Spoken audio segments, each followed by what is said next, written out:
What's going on? What's going on? Rika's in the building. What's up, beloved? Bless is in the building. Let's go.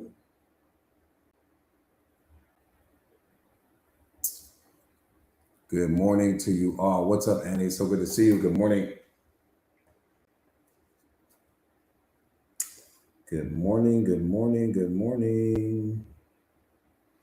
What's going on? Bella Bella's in the building. Let's go. What's up, Ava? So good to see you.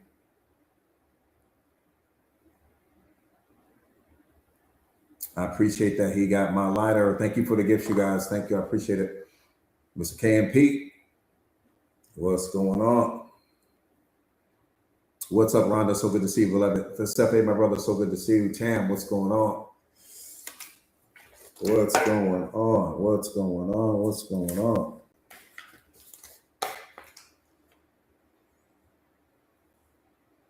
Seth, hey, let's go. It's time to show up and show out.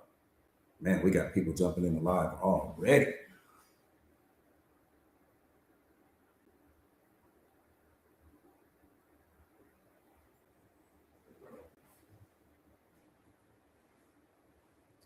Mr. KMP, that's all I need to hear. That's all I need to hear right there. Ann's in the building. Bless, you said they can't help it, huh?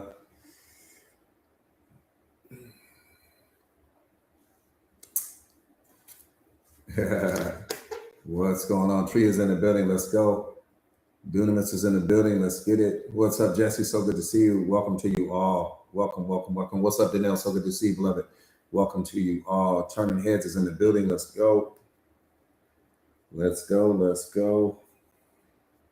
Mindset Masters is in the building. Yeah, the book is a separate purchase. Well, let me be clear on that. The book is free if you join the community, but it's going to come to you in ebook format, right? You're going to get the ebook. If you want a physical book, then then you can purchase that on Amazon. But the ebook will come to you. Divine, what's up, beloved? But the ebook will come to you via email. Hopefully, I answered your question. Thank you for the gifts, you guys. Thank you, thank you, thank you, Charcel. Thank you, beloved. I appreciate that. Yes, sis. So if you join the community within the last, 72 hours and you did not receive your ebook and your digital course, please send me a message inside the Mindset Masters community the first opportunity you get. What's up, honey man? So good to see you.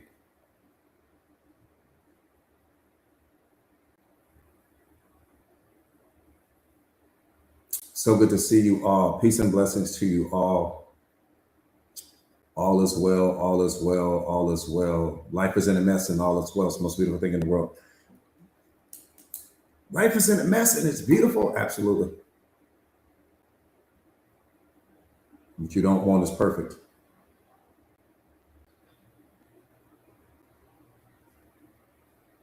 The only problem you have is that thinking that having problems is a problem. It's the only problem we have. We're always trying to get rid of the problems. The problems is how you grow. What's up, Yeti Berry? So good to see you.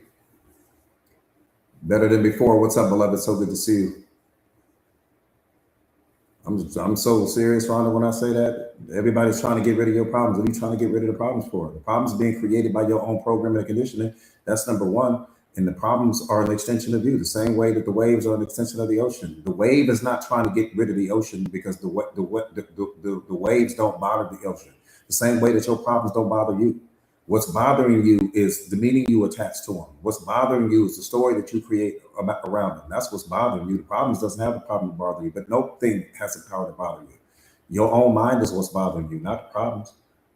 When you look at the waves in the ocean, your problems are just like that. Every problem that you have is unique to you because it's coming from your programming and condition. It's coming from the way you see the world. That's what makes it a problem. It makes it a problem because it's out of alignment with what you think should be happening in that moment. That's what makes it a problem. And what it's reflecting back to you is the fact that you're not free. It's reflecting back to you the fact that you're not self-aware. It's reflecting back to you the fact that you don't understand how you work. That's why you call it a problem. You call it a problem because it's out of alignment with what you think should be happening in that moment. That part right there, Rhonda. What you call a problem, somebody else may call an inconvenience. What you call a problem, God calls a perception in your area of the situation, or an error in your perception of the situation. Excuse me. So somebody's right. What's up, Diana? So good to see you, beloved. Everything that you call a problem, God calls an error in your perception of the situation. So who you gonna listen to? You gonna listen to you, or you gonna listen to him?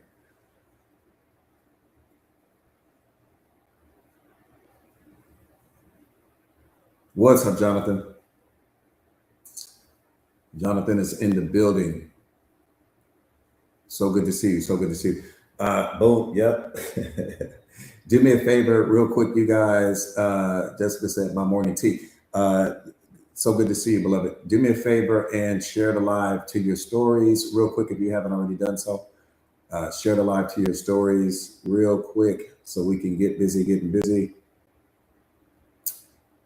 Share the live to your stories, and then also let's get the likes up so that we can get the medicine out. What's up, LG? Again, share the live to your stories real quick if you could. Yeti Berry, what's up? If you are watching this live stream on any other platform, feel free to join us over on TikTok, which is where this live is going down in real time. We are streaming it out to everyone else, but we are live on TikTok. If you have TikTok, you can come and follow us. Same name of the platform that you're currently watching us through on some other platform. What's up, Rich? That part right there, Cass. That part right there. What's up, Annie? Silver CEO. What's up, beloved? So good to see you. Where's Alana at? I know she isn't far away. Where's our beloved Alana at? I know she's somewhere close. Neffy's in the building. What's up, Neffy?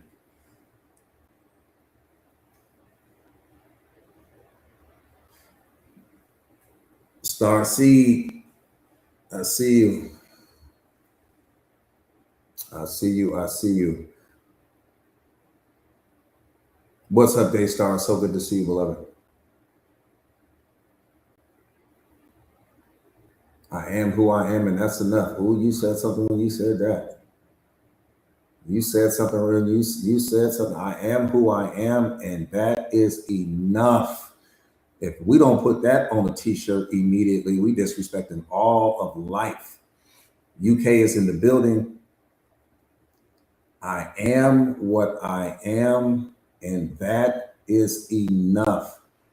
That needs to be on every t-shirt in the country. What's up, Alana? So good to see you, beloved.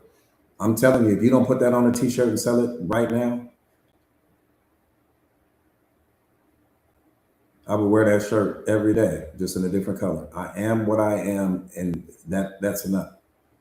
Because if we don't get to that place mentally, spiritually, and emotionally, we can't get anywhere. What's up, D? So good to see you.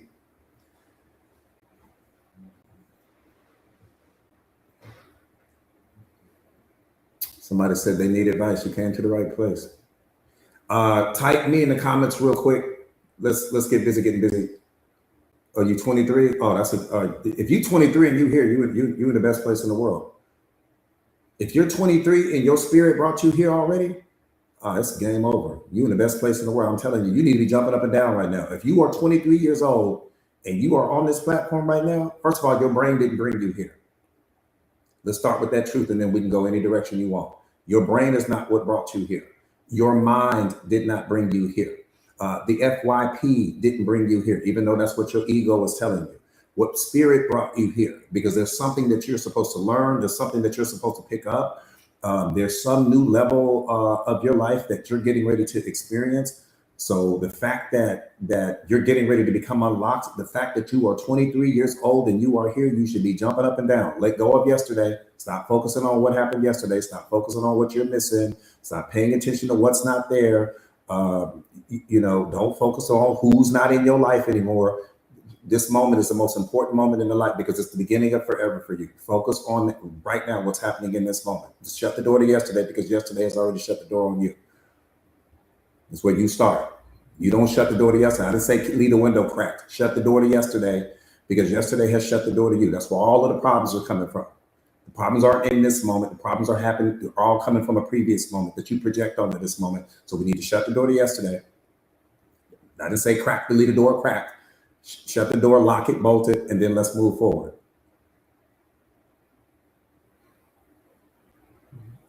Too many of you guys keep knocking on yesterday's door, and yesterday's not knocking on your door. That's what's creating the problems.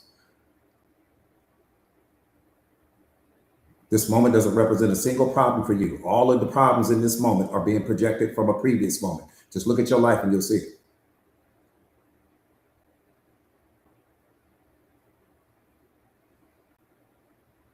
Just look at your life, you'll see it. It's right in front of you. Come on, Danelle, we got to let them know, beloved. Look at your life, you'll see it. This moment does not represent a single problem for you. All of your problems are coming from what you project onto this moment, not from the moment, which means your mind is the problem.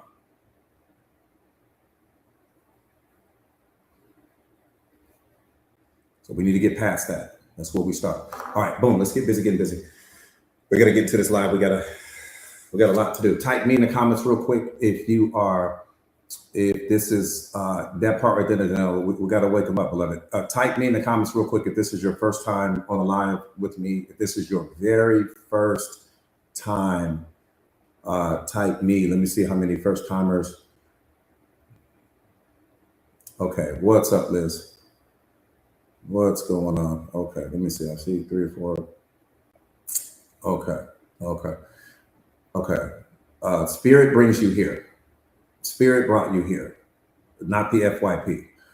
Your ego will convince you that the FYP brought you here. You're here because every single person that has ever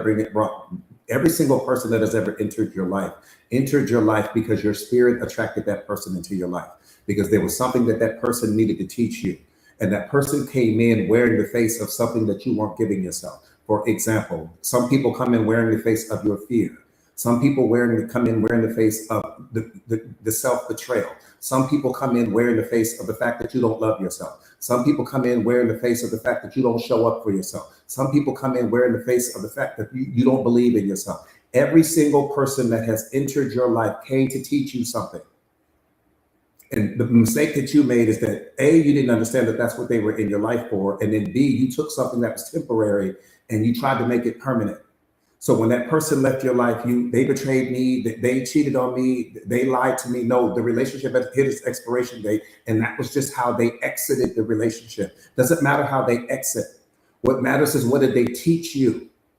Every single person that you come in contact with, Spirit attracts that person into your life because there's some lesson that you need to learn. That's the only way that spirit becomes unlocked. Once you've learned the lesson, whatever that lesson may be. And I don't know your personal situation, so I'm speaking in general terms right now because I don't know your story personally. If I knew your story personally, I can tell you exactly why the people that show up in your life show up in your life.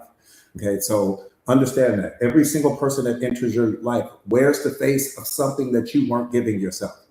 You not showing up for yourself. You lacking self-confidence. You not believing in yourself. You don't put in the work on yourself. You don't trust yourself. You don't keep your word to yourself. You abandon yourself when you meet new people and you put them on this pedestal. So spirit will start attracting people into your life, wearing the face of something that you weren't willing to give yourself. Every single person. Sometimes people reflect where you're strong, but oftentimes they reflect where you need to heal. They reflect where you need to grow. They reflect where you're not loving yourself. They reflect where fear reigns over love in your life. That's what people reflect. Everything is you pushed out. It's important for you to understand that. What's up, Wynette? So good to see you. Do me a favor real quick again, you guys. Share the live to your stories if you haven't already done so. Share the live to your stories if you haven't already done so, please. Yeah, the exit doesn't matter. You know, we get too caught up on the exit. The exit might be betrayal. The exit might be they cheated on you. The exit might be they lied to you. The exit might be they stopped loving you. Whatever the exit is not what's important. What's important is the fact that that person came and they showed you something. There was something that that person showed you, whether they betrayed you, whether they cheated on you, they disrespected you, they verbally abused you, they maybe physically abused you. The person came in wearing the face of where your boundaries didn't exist. The person came in wearing the face of where love in you didn't exist. The person came in wearing the face of where your standards didn't exist. Right? All of these things, the person came in being a reflection of everything you weren't giving yourself. Because had you been giving yourself all of those things, none of what happened to you would have happened to you. Because you wouldn't have tolerated it. I'm getting ready to qualify that in just a second. Matter of fact, I'm going to qualify that now. Let me qualify that just in case you're struggling with that, just in case you're on the fence with it. Let me qualify it for you. I like to qualify things. I'm never just going to tell you something. I'm going to let you convince yourself. I don't want to convince you. So let me tell you how it works. Picture in your mind. Walk with me here. Picture in your mind that you get an opportunity to meet the Pope. I didn't ask you what your religious beliefs are. I didn't ask you whether you believe in the Pope or not. That's not the point of this message. So stay focused and stay locked in. Picture in your mind that you have an opportunity to meet the Pope. When you meet the Pope, let me tell you what you're not going to do. You're not going to bring disrespect to that moment. You're not going to offer the Pope a shot of tequila. You're not going to say, hey, let's go out to the club and go hang out. You're not going to do any of that. And let me tell you why you're not going to do any of that. Because everything you see in that Pope also exists in you. That Pope represents the highest level of religion. So that Pope showing up in that moment and the frequency that he carries, the energy that he carries is going to trigger the greatness in you. And you're going to rise to meet him where he is. Freeze that thought. Now let's take the Pope out of it. Here comes Beyonce. You get an opportunity to hang out with Beyonce for 24 hours straight. Let me tell you what you're not going to do. You're not going to say, hey, Beyonce, let's go take some shots at the bar. You're not going to say, hey, let's go to the strip club and hang out. You're not going to do any of that. Let me tell you why you're not going to do that. Because her greatness is going to trigger your greatness. But the only reason why you're going to see her greatness is because her greatness also exists in you. Meaning that there's a version of yourself that maybe you're not experiencing in this moment that matches the version of her that she is in real life. You can only see the greatness in her because the same greatness that lives in her also lives in you. Now let's take her out of the equation. Here comes Barack Obama and Michelle Obama. You get an opportunity to hang out with them for 24 hours straight as well. You're not going to say, oh, let's go. Whatever your daily habits are, whatever your daily routines are, you're not going to bring that to them. You're going to rise to the occasion, right? Because the real you, the version of you that God created, see, they're operating out of their authenticity in that moment. They're operating at the highest level of their greatness in that moment. But the same greatness that lives in them also lives in you. You see it in them because you see it in yourself. When you lack self-awareness, you'll think that the greatness that you see in them only exists in them. But no, beloved, the reason why you see their greatness is because you recognize it in you as well. Because there are moments in life when you show up and you unlock that version of yourself. So you rise to meet them where they are. They don't come down to meet you as the version of yourself that you are when you're operating from your ego personality. Now let's take them out of it. Here's the medicine. Here's the medicine. Now the Pope, he's out. Beyonce, out. Barack Obama and Michelle Obama, they're out of the picture. You go back to your regular life. Now you've got people that are encountering you the same way you encountered the Pope, the same way you encountered Beyonce, the same way you encountered Barack Obama and Michelle Obama. Now you have people that are just encountering you. And when they encounter you, well, why are they bringing disrespect now? But they wouldn't have brought it to them. Why are they bringing verbal abuse now? But they wouldn't have brought it to them. Why are they giving you all of this low vibrational energy, but they wouldn't have brought it to them the same way that you didn't bring it to the Pope and to Beyonce and Barack Obama and Michelle Obama? Let me tell you why. Because there's something in your energy, there's something in your aura, there's something in your essence that told them that it was okay to treat you that way, that it was okay to speak to you that way. Because there's some version of yourself that you haven't healed that that person is wearing the face of. Now, when you met the Pope and you met Barack Obama and you met Michelle Obama, you rose to the occasion. Why did you do that? Because that version of you already exists and they helped to pull it out. But when you get back to your regular environment and people are just encountering you, whatever it is they give you, they give that to you because your energy said it's okay. It's okay for me to talk, for you to talk to me that way. It's okay for you to treat me that way. It's okay for you to give me less than I deserve. Something about you told them that it's okay to treat me the way you treat me, whether you want to realize that or not. Now, the reason why you didn't bring that version of yourself to Michelle Obama and Barack Obama and the Pope and all of these other people, because they triggered your greatness. And when people encounter you, what do you trigger in them? That's what I need you to understand. Every single person is you pushed out. People come wearing the face of your insecurities. They wear the face of your fears.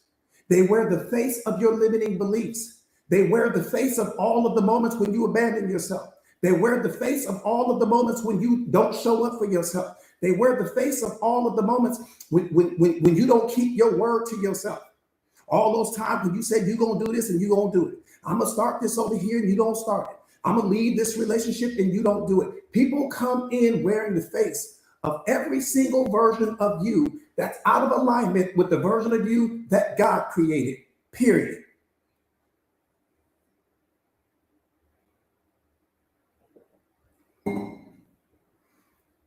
I could end the live on that. I could literally drop the mic and walk out of here.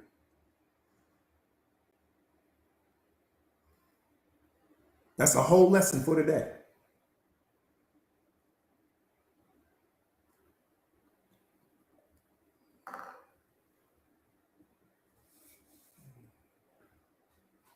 I just qualified it for you. You should have qualified it for yourself. Your spiritual intelligence should have kicked in just now. And you should know just by hearing that. Think about all of these people that you have all of this 5-star respect for. Why do you have that 5? Because they trigger that in you. You step up to be around certain people and you step down when you're around other people. But the same thing applies to you. Now, the same energy you gave the Pope, you wouldn't give that energy to the person down the street. Why? Because that person down the street doesn't trigger that in you. The Pope triggers that in you, or Beyonce triggers that in you, or LeBron James would trigger that in you. But the person down the street doesn't trigger that in you. But the same thing happens to you. When people encounter you, you trigger something in them.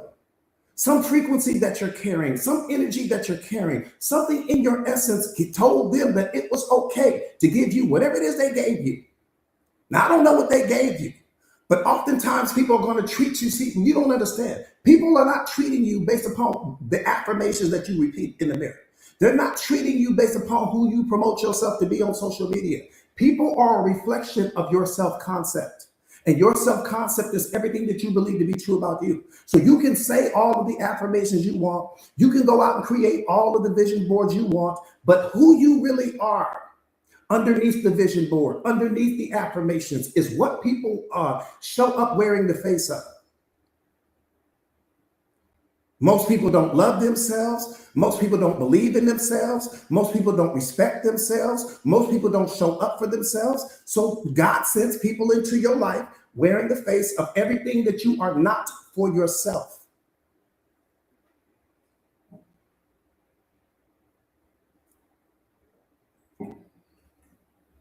Period. You got to get your PhD in self-awareness. Get your PhD in emotional intelligence. Get your PhD in self-mastery, and people will be a reflection of that. It doesn't matter that you have a PhD in worldly knowledge, but you have general education in self-knowledge. That's the problem.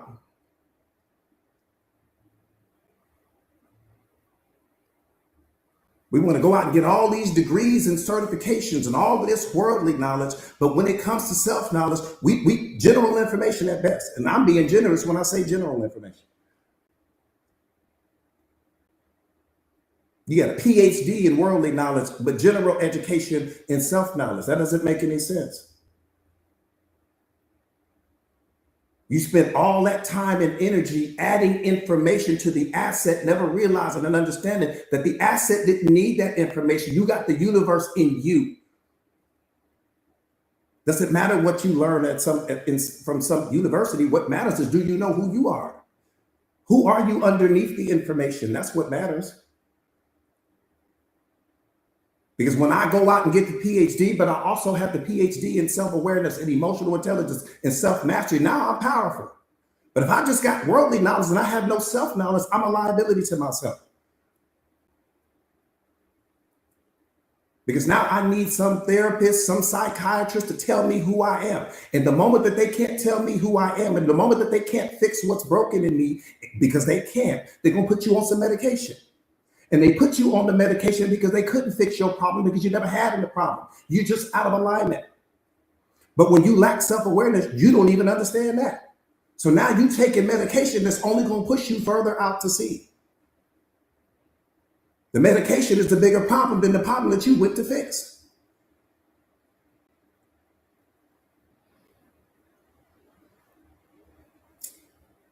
Too much truth? Just ask it. If there's too much truth, I'll turn it down.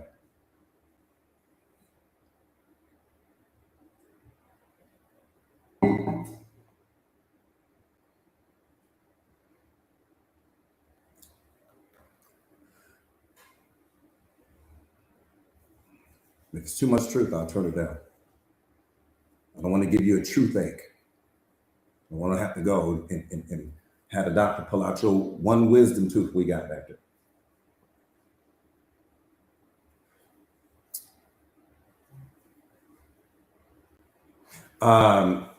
Boom. So for anyone that's new to the platform, welcome, welcome, welcome, welcome, welcome. My name is Jordan Williams. I am a certified life coach. I specialize in self-awareness, self-mastery, consciousness, relationship mastery, emotional intelligence. I specialize in helping my students and clients all over the world to become the greatest, strongest, and most powerful versions of themselves. I've been coaching now for 2 decades. I am also the best-selling author of this book, The Secret of Awareness. How powerful are you ready to be?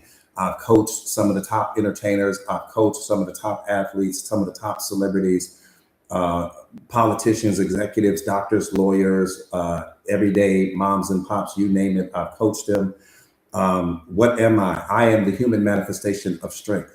What am I? I am the human manifestation of confidence. What am I? I am the human manifestation of self-awareness. I am the human manifestation. When I say that, I mean, I embody those things mentally, spiritually, and emotionally. It's what I coach. It's what I teach. I build lions and lionesses. Bottom line, I'm not a baker, so I don't sugarcoat things. I teach from a universal truth perspective. What does that mean? You have 2 different versions of the truth. You have universal truth, and then you have the truth. The truth is just someone's version of the event. The truth is someone's perspective on what happened. The truth is someone's perception of the situation. Oftentimes, that's what you're hearing. 9 out of 10 times, you're going to hear the truth. Universal truth means that it would be true no matter who you ask. Doesn't matter who you talk to in that moment. It would be true. And most of the time when we get manipulated, when we get taken advantage of, when we get lied to, it's because that person gave you the truth. They did not give you universal truth. Spirit only operates from a universal truth perspective. I operate from spirit. I coach hard. Why do I coach hard? I coach hard because your ego is a gangster. That's why. Period. You don't know what I have to go through to get to you. I coach hard because your ego is a gangster, more gangster than any person you've ever watched in some movie. And what makes your ego that gangster is because it has the power to block happiness in you. It has the power to block love in you. It has the power to block joy and peace in you. It has the power to rob you of the present moment. It has the power to keep you focused on the past so that you don't have the opportunity to build your future. Your ego is a gangster. That's what I'm going to war against. So I'm sorry if I don't come with some Dr. Soft approach to going up against your ego. You don't bring a knife to a gunfight. When you going up against that ego, you got to come ready, guns blazing. If you want soft, go listen to Eckhart Tolle.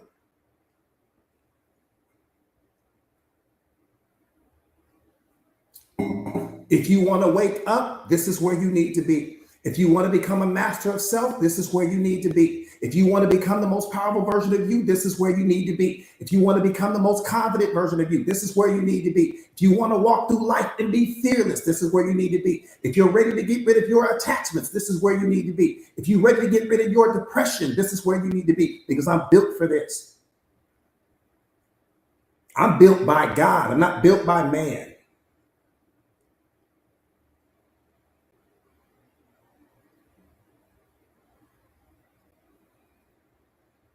I was created to do exactly what I'm doing right now, period. I know my purpose. I know my passion. I know my gift. I know my skill set. I also know my limitations. I'm not confused about who I am. I'm not confused about what I am. I'm not confused about where I'm going. I've got clarity. I operate from clarity. Clarity is what you need. The opposite of clarity is confusion. If you don't have clarity in your life, you have confusion.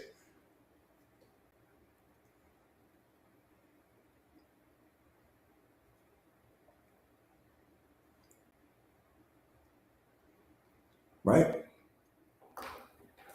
Your ego, you think you got, you worried about your little enemies outside. You need to be worried about the enemy that's robbing you of your peace. You need to be worried about the enemy that's robbing you of your happiness. You need to be worried about the enemy that's robbing you of joy and unconditional love. What about that enemy? We're so worried about our outer enemies. What about the enemy that's robbing you of all of that? What about the enemy that has the power to rob you of the present moment? Your outer enemies don't have the power to do that. Your outer enemies don't know your insecurities. Your outer enemies don't know your fears. Your outer enemies don't know all of the things that happened in the past. Your outer enemies don't know anything about your childhood trauma. Your outer enemies doesn't know about any of that. That one inner enemy that you have called your ego knows about all of that. And knows how to constantly remind you all throughout the day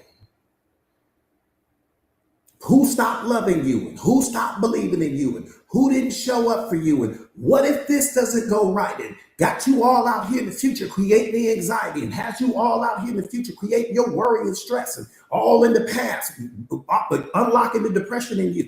That inner enemy that you have has to go. Not in a little while, not okay, I'll work on it. You need to move with urgency.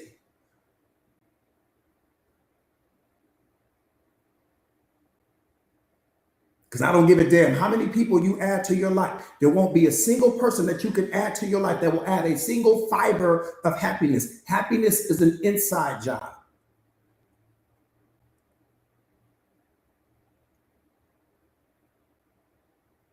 That's why all of the things that you've been added to your life, historically speaking, only bring you temporary joy. They bring you a temporary thrill, and then it's gone. Look at your life.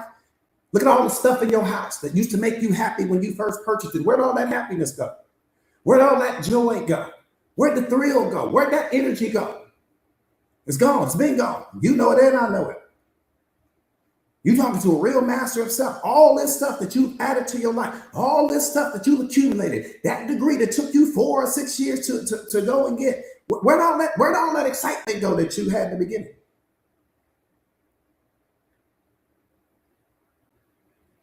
That degree is just a plaque hanging on your wall right now. You know it and I know it. It's a certificate hanging on your wall right now. That's all it is. Don't bring you a fiber of happiness. Does it bring you a fiber of joy? Come on, live in the truth.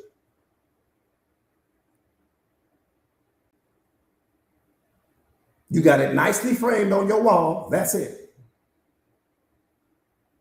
There's nothing for you.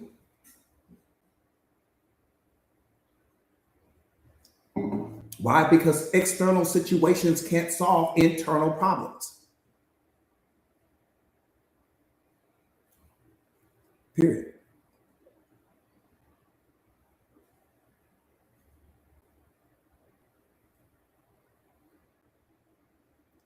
All right, let's get busy getting busy. Do me a favor real quick before we get busy. Do me a favor and share the live to your stories. Share the live to your stories. The book, you can get it on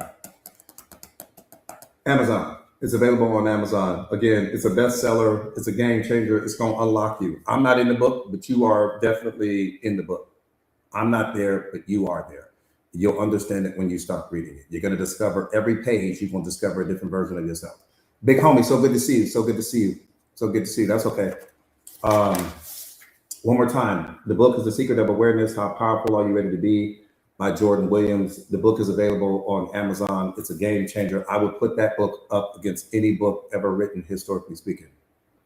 Period. I used to challenge people with that. I used to dare people to pull up with your book. I don't give a damn what book you go get. Go get any book, and then let's get on the live because I want to do it. I want to do it publicly. When I run circles around you with that book, I want to do it publicly. I want people to publicly see what happens. I don't want to do it in secret. Let's do it in public, on the live, so the world can enjoy it. Go any author, historically speaking. Let me read from that book. All right, it's game over. If I'm coaching out of that book, all right, it's game over. You ain't got a shot. I don't give a damn what book you get. You ain't got a shot. 48 laws of power, 50 laws of power, anything with power in it. You ain't got a shot. You can go get Robert Greene. You're going to need Robert Greene and about 10 other people. I'm going to let you get 5 people. I'll let you go get the 5 top books. Go get the 5 top books ever written. You're going to need at least 5. You're going to need at least 5 to go up against that one. That book is probably 100 books in one book. This is not arrogance. It's alignment. It's not bragging if it's true. It's not bragging if it's true. I will let you get the top 5 books. Any book it's ever written. Get 5. You're gonna need at least 5. Don't get 1 because 1 ain't gonna do it. I know what that book's gonna do. That book has unlocked every single person that's read it. Only way that book won't unlock you is if you don't read it. If you show up lukewarm, it's not going to do anything for you. If you lukewarm with anything in life, it's not going to do anything for you. So it doesn't matter.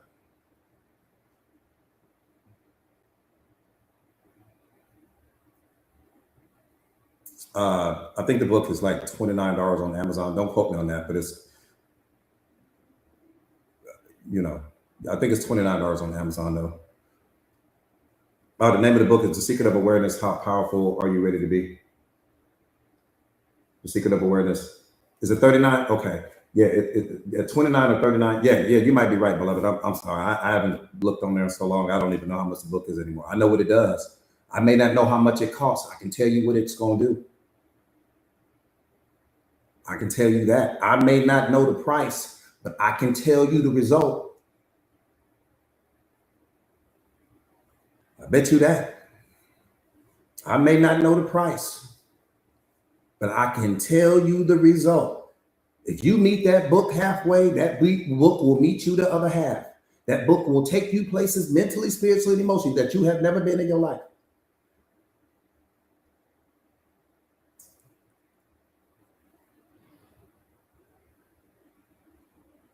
That part right there, honey, man, you said something, beloved. You said something, beloved. He said something. I give so many of the books away. That's why I don't know the price. I'm so busy giving the book away. My students know that I just give it away because it's that's what you should do. Now, if a person wants a physical copy of it, then of course you go get the physical copy, from Amazon, but you don't really need that. So I really don't. But anyways, let's get busy getting busy. But honey, man, I appreciate that. Become the book. That's the thing. Don't read it. That part right there, Alana. Become the book. But that not just with that book, with any book. You become the book. Don't read the book. Become it. Become what it's teaching you. Meaning, apply it to your life. That's the problem. Application is what makes you powerful, not just you acquiring knowledge. We've been programmed and conditioned to believe that knowledge is power and nothing can be further from the truth. Applied knowledge is power. You're not going to become powerful until until you embody what the book is about, because the book is all about you. You on your third reading? Awesome. And especially once you apply that formula to 5 times 5. All right, let's get busy. Let's get busy, man. We 40 minutes into this live, and I don't even feel like we started. We 40 minutes into the live, we haven't even started. Yeah, application is everything, man. It took me.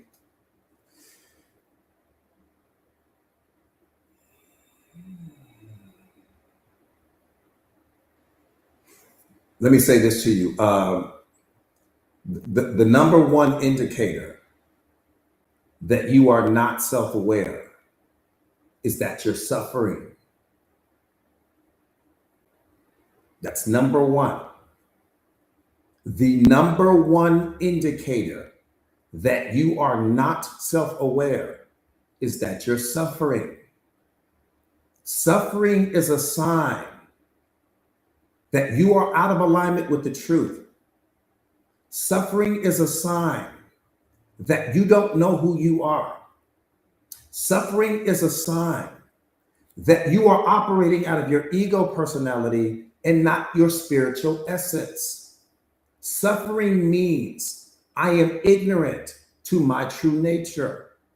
Suffering means I don't know who I am. I don't know whose I am. Then we suffer. Because you have to understand that most people say, well, of course I'm self-aware. Well, if you're self-aware, then why are you suffering? That doesn't make sense. If you're self-aware, then why are you suffering? Because reality is neutral. Everything outside of you is neutral. You give meaning to everything. So if I claim to be self-aware, and I'm giving meaning to something that happened in my past, I'm giving meaning to some experience, then I'm unlocking the depression in me. I unlock the anxiety in me. I unlock the fear in me. I unlock the limiting beliefs, all from the meaning that I assign, that I attach to reality. So if I'm self-aware, why would I punish myself? Suffering means I am ignorant to my true nature. I don't understand that meaning comes from me. Meaning comes from you, which means that anything you experience internally, you create. God made you to be so powerful that he gave you the power to give meaning to everything. So you give meaning to some experience in your past and boom, you unlock the depression. You give meaning to some future experience and boom, you unlock the anxiety. You give meaning to that person that walked out of your life and boom, you spiral into unhappiness. But all of this is coming from the meaning that you assign to what's happening in your life, to what's showing up in your life. Suffering means that I'm still asleep.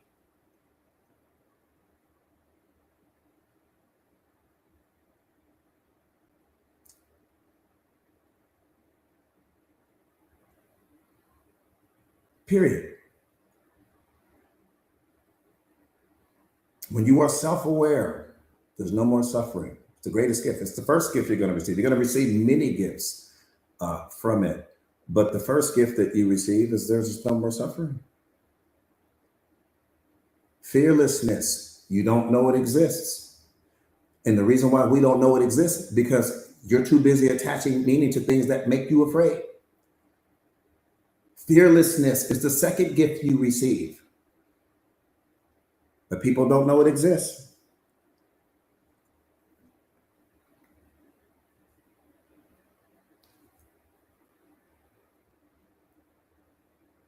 You don't know it exists.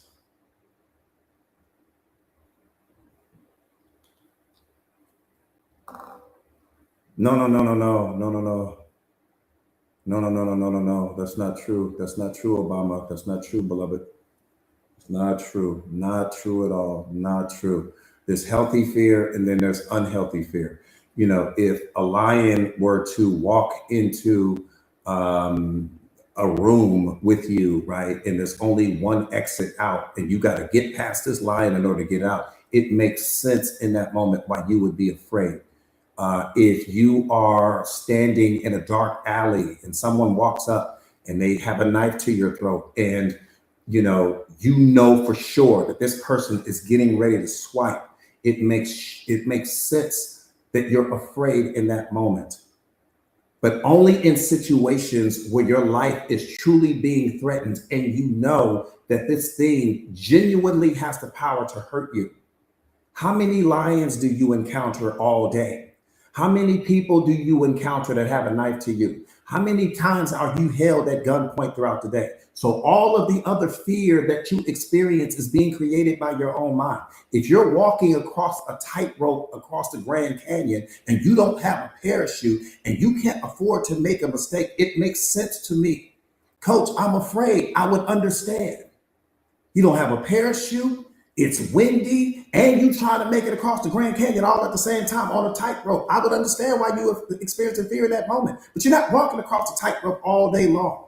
You don't have people walking up having you at gunpoint. There's no one. You're not trapped in a room with some lion. So where's all that other fear coming from? Coming from your mind.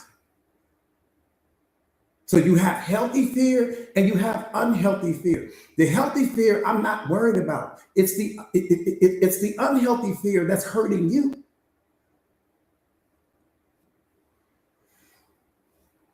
And all of that comes from you projecting your past onto your present. That's what's producing all the fear.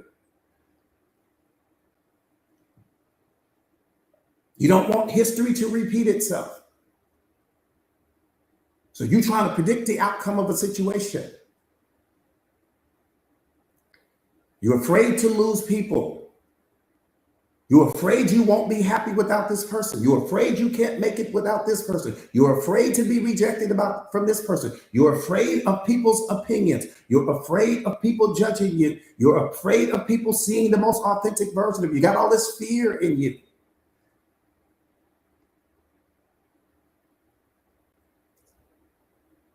Worried about what people think about you and all of these other things like that. Come on, what are we doing here?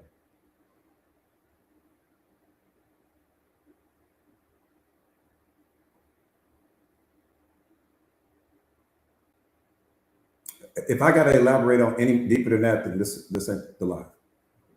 This ain't the lie. I just broke it down to you. You got healthy fear, you got unhealthy fear. One works for you, one works against you. 99% of the fear that you experience is unhealthy fear. It's fear being created by your mind. So if you didn't get what I just broke down, then it wasn't designed for you to get it. What we don't understand is that people, people can only understand you as deeply as they understand themselves. So you can break it down in a million different ways. They didn't want to hear you. And the reason why they didn't want to hear you, because they were too focused on hanging on to their opinion. They were too focused on hanging on to their belief. That's why people don't grow. So I'm not going to waste my time breaking something down when you holding on to a belief that's keeping you stuck. And that's what we do. All right, let's get busy getting busy.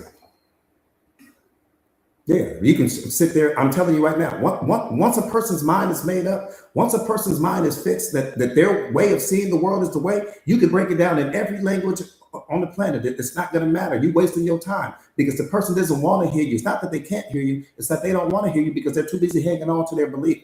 The belief that's keeping them limited, the belief that's keeping them stuck, the belief that's keeping them disconnected from their divinity and from reality. It's just what it is. You got to be smart enough to know who you dealing with. That's where wisdom comes in.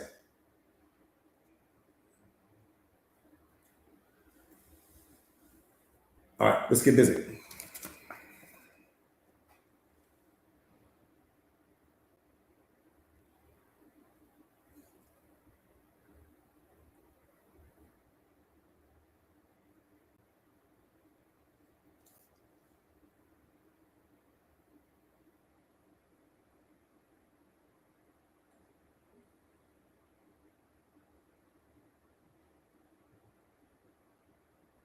Get a divorce from yesterday. You know, that word, you know, has a negative connotation to it, right? When you hear the word divorce, instantly your mind goes negative. Um, but it's actually positive when used in this particular context. Get a divorce from yesterday. That's what's so important, right? Get a divorce from your pain, right? Get a divorce from what no longer serves you. Get a divorce from low vibrational people. Get a divorce from all of those things. Everything that's connected to you right now, beloved, is only connected to you through thought alone. Your pain is connected to you through thought. Your suffering is connected to you through thought. Low vibrational people are connected to you through thought. Yesterday is connected to you through thought. What might happen tomorrow is connected to you through thought. Everything is only connected to you through thought alone, which means that you're the problem. That's what I need you to understand. Nothing is physically connected to you, not even your kids, not your significant other. Nothing is physically connected to you. Everything is only connected to you through thought alone. That's what awareness is trying to teach you. So anything that's hurting you, you are connecting the thing to you that's hurting you through thought. Your past is not connected to you. It's only connected to you through thought. Well, who's creating the connection? You are. Your anxiety is not connected to you. It's not bothering you. Okay, well, how are you being bothered? Because you're connecting it to you through thought. So the problem in your life is called YOU.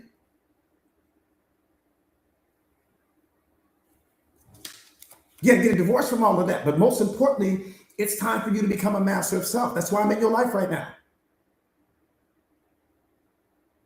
Boom. We talk in words, but we think in pictures. So let me paint a portrait for you real quick.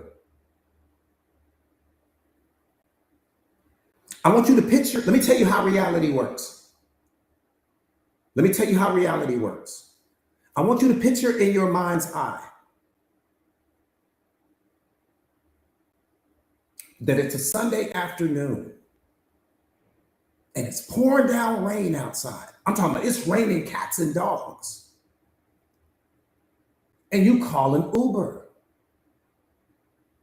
And you call the Uber because you don't want to drive in the rain. It's that bad that you don't even want to drive in the rain. So you call an Uber.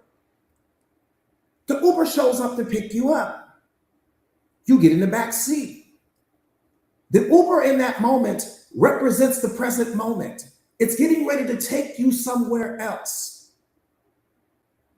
And when you're in that Uber at the time, it's the most important thing in the world because it's carrying you somewhere.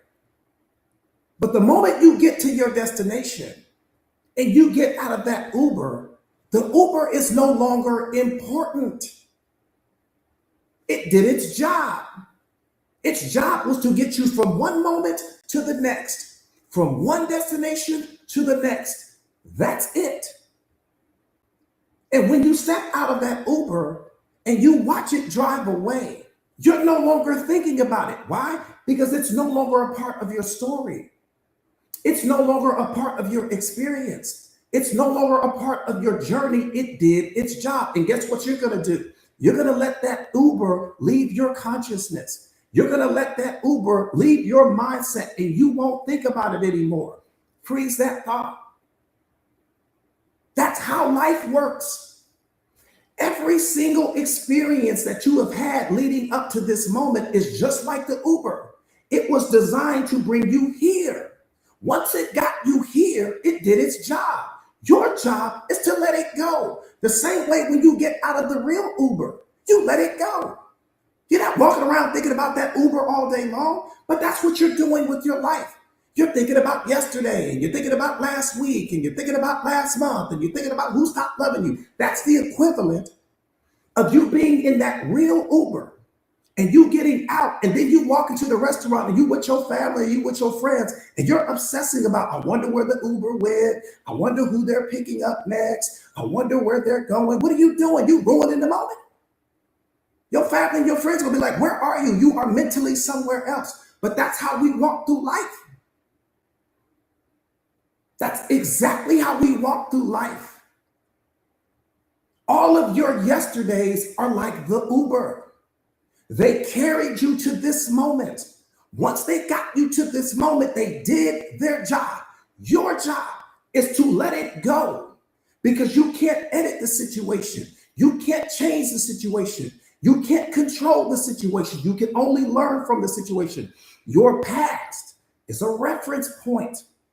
It's showing you who you have been leading up to this moment. That's it.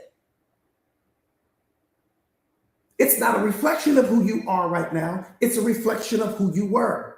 The real Uber is not a reflection of where you're going. It's a reflection of where you went. Now it's gone. And now you are on your journey. And the most important thing is the moment that you are standing in, not where that Uber is going, not what happened yesterday, and not what might happen tomorrow. All of your yesterdays are just like the Uber. And when you start looking at your life that way, you'll understand they don't have any more power. They only have the power that you give it. Yesterday only has the power that you give it. You give yesterday power. And when you give yesterday power, it produces depression. When you give yesterday power, it produces unhappiness. When you give yesterday power, it produces all of your negative emotions. You give yesterday power. You get.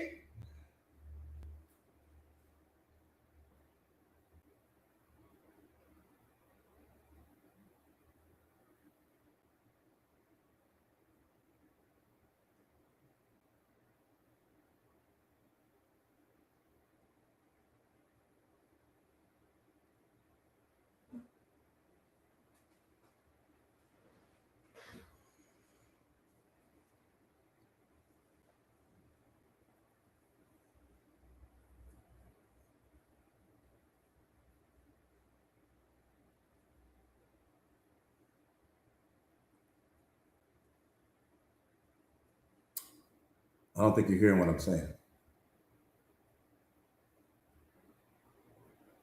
I don't think you're hearing what I'm saying. Listen to what I'm saying to you. You are so powerful that you give yesterday power. You are so powerful that you give tomorrow its significance. You are so powerful. That's how your father made you. I didn't say your dad. I'm talking about your father. I'm talking about God. He made you so powerful that you give yesterday its power. You give this moment its power. You give tomorrow its power. You give the relationship its power.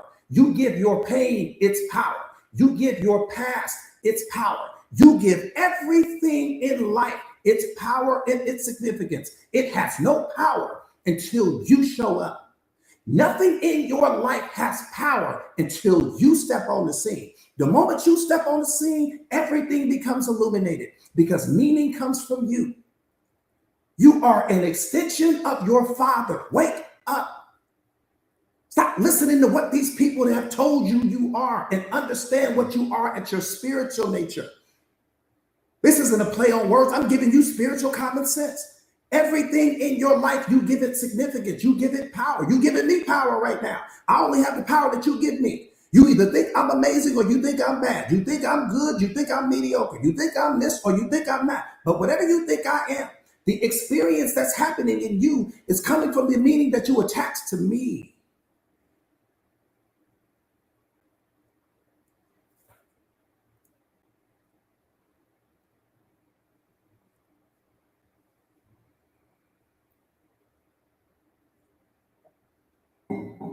I don't have the power to show up in your life with a built-in definition. You define me. And when you define me, you unlock an emotional experience. I don't have the power to bring it. I don't come with the built-in definition. You define me. Your relationship doesn't come with a built-in definition. You define that. Your job doesn't come with a built-in definition. You define that. Your past doesn't come with a built-in definition. You define that. You define everything. But what I need you to understand, beloved, is when you don't understand how powerful you are, the definition that you assign to that thing is what unlocks the emotional experience in you. You give it a negative definition, you're going to be depressed. You give it a positive definition, you're going to be happy. You give the relationship a negative definition, you're going to be sad. You give it a positive one, you're going to experience love. You are the divine in human form.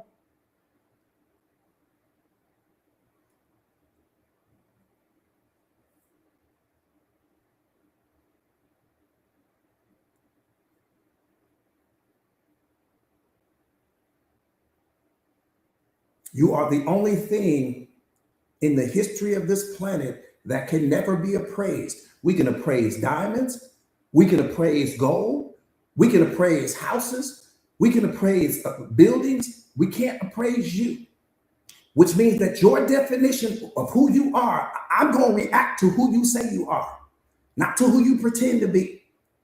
I'm going to react to what you accept. I'm going to react to what you tolerate. I'm going to react to how you show up. I react to that. Not to what you say, to what you are.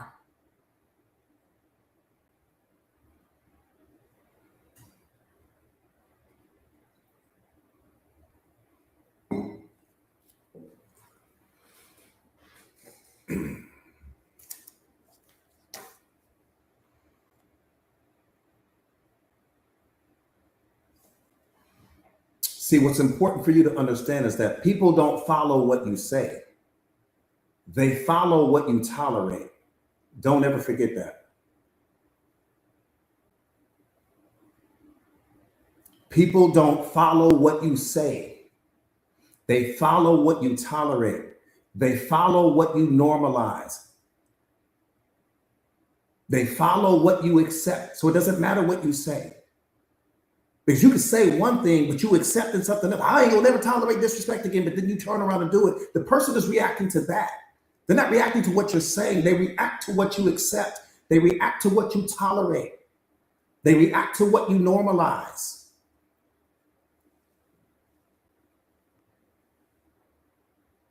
They pay attention to what you allow. They pay attention to what you ignore. That's what people are paying attention to. So when you sit there with your friends and they're watching you be disrespected by your significant other, and they're seeing that, they're seeing what you're ignoring.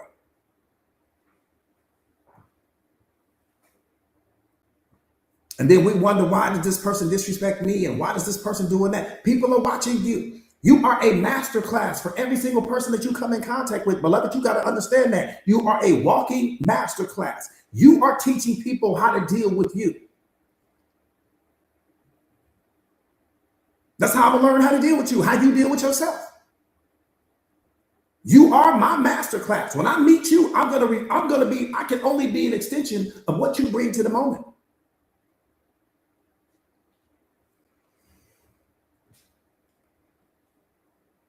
People pay attention to what you are not willing to walk away from. That's what they're really paying attention to. That's what they're really paying attention to. People are paying attention to what you're not willing to walk away from. That says more about you than all of the degrees that you chased your entire life.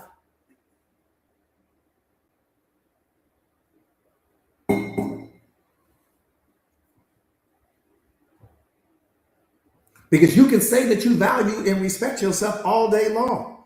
But if you're staying in situations where you're being disrespected, your words mean nothing.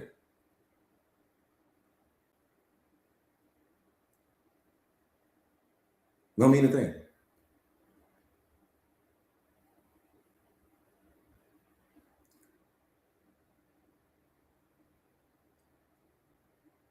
It's cool if you love hard, but it's the person loving you hard back. Because it's not love if you're the only one fighting for it. So it's great that you love hard.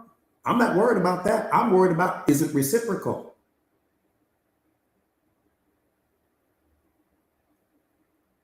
Because that's the problem. We sometimes come in loving hard, but you don't, it doesn't matter what you give. What matters is what are you receiving from that? Because sometimes our love can be attachment. Sometimes it's just an attachment that you have. Attachment feels like love.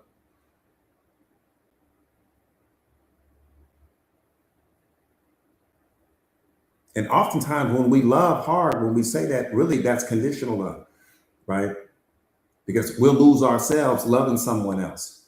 See, oftentimes we'll do that. We will literally lose ourselves in the process of loving someone else. That's not love, that's attachment.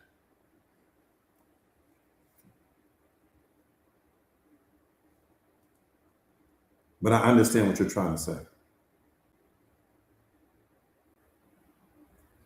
I promise you I do. I completely understand what you're trying to say.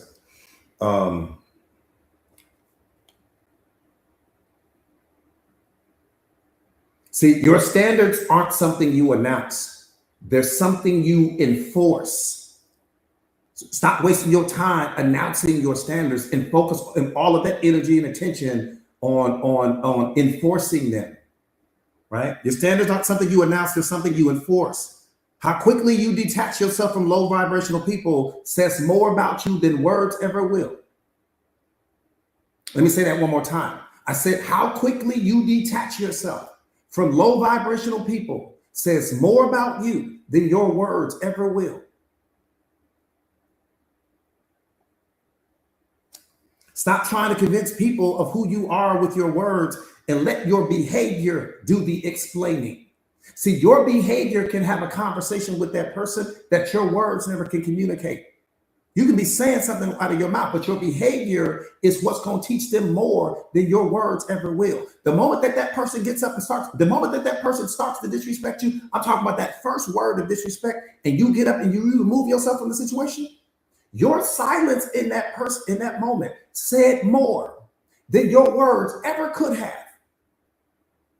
All of that, why are you talking to me that way? Why are you treating me like that? I don't deserve that. Weak energy. That's the worst thing you could ever say in the history of worst things. I'd rather you fall on the ground and roll around. Don't ever say that. Why are you treating me like that? I don't deserve that. That's the weakest thing in the history of weak things.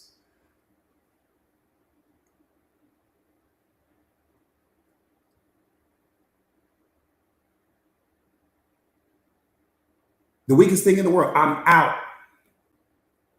I'm talking about the moment that that first word came out. I'm talking about the first word. I didn't say the sentence. The moment that that first word came out and it was out of alignment with who I am, I left you talking. You gonna sit there. You can keep talking. I won't be there. You can keep talking. I'm out. And if we on the phone, you gonna be talking to AT&T, Cricket, T-Mobile, somebody, but you won't be talking to me. And in that moment, when you detach yourself in that moment, you detaching yourself taught them more than anything you could have said. That's what I'm trying to get you to understand. Your behavior had a conversation with them that your words never could. That's the problem. You try to change the way this person sees you through words alone. Get out of that. People don't hear what you say. People watch what you tolerate. They watch what you normalize. They pay attention to what you walk away from. That's what's going to teach that person something. Oh, I'm out. Because what that disrespect, see, listen to me. Disrespect is beautiful. Oh, it's beautiful. I love it. Disrespect is the most beautiful thing, one of the most beautiful things in the world. I'll be honest with you. Disrespect will save your life. If you let it, disrespect will save your life. Let me teach you how. So you gotta step your game up when you with me. Let me tell you how. Disrespect is information. Disrespect means I don't value you. I'm out right there. I don't need to know anything else. I don't need to have another conversation with you. Disrespect means I no longer place value on you in this moment. Disrespect means I don't appreciate your presence. Disrespect means I don't place value on me. That's all I needed to know. I don't need to talk. I'm not going to try to convince you of my worth.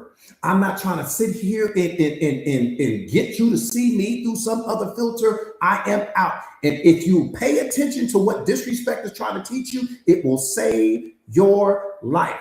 Some of you guys have been in situations that may have turned abusive because you sit here trying to get this person to see your worth. Get out of the situation. The moment that disrespect showed up, that means that love was no longer there. And when love is not there, danger is there. Anytime that love is not in the building, disrespect shows up. Anytime that love is not in the building, unhappiness shows up. Anytime that love is not in the building, abuse shows up. You never stay in a situation where love's presence is not clearly felt. That's what you got to know.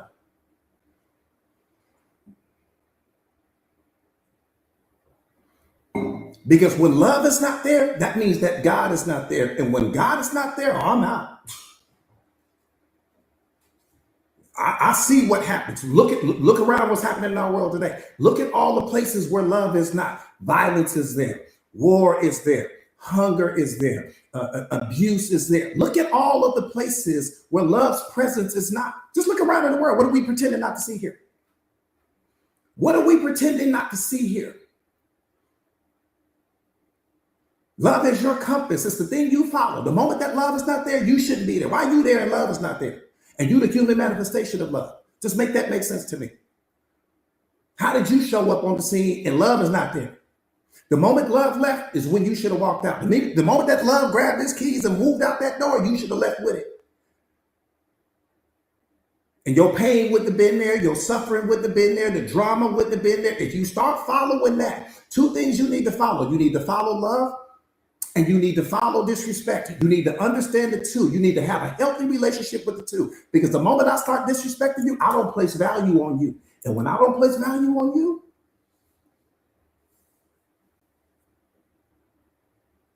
anything can happen. That means I'm triggered. That means I don't have respect for you. I don't have an appreciation for you. It's telling you things. What you sit here trying to get this person to see your worth for. You trying to change their mindset in that moment. The disrespect is telling you, listen, get out of here, lady.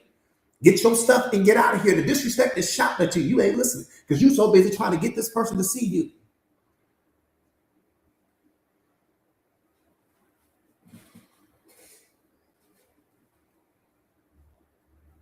As soon as disrespect shows up, I'm out. Instantly. Because I know what's on the other side of it.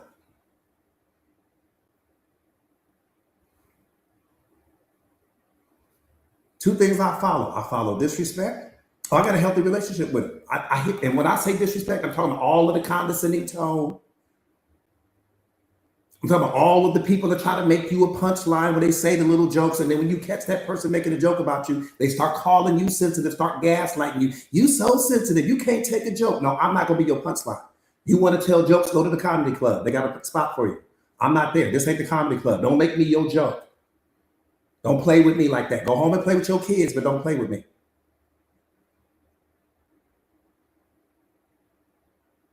You want to play with something, go get an Xbox, but I'm not Xbox, so don't play with me, please. You got to put people in their place because people will play with you. They'll make you the joke, make you the punchline, and then when you catch them making you the punchline, all of a sudden you too sensitive. You can't take a joke. You so sensitive. No. I'm not a punchline.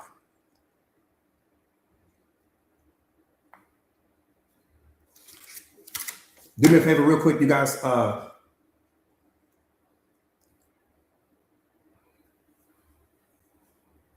Nah, ain't nothing funny. You said it right there. Ain't nothing funny. But people will do that. You know what I mean? People, and comedians get away with that. I see it. I catch it, but they don't. They make jokes about people, and then when that person gets offended by the joke, all of a sudden it's, oh man, these are just jokes. No, you being plain craft serious, and what you're doing is you're using me for your entertainment right now. You're using me so you can make fun of me in a way, and then you can package it as a joke. I see it all day long.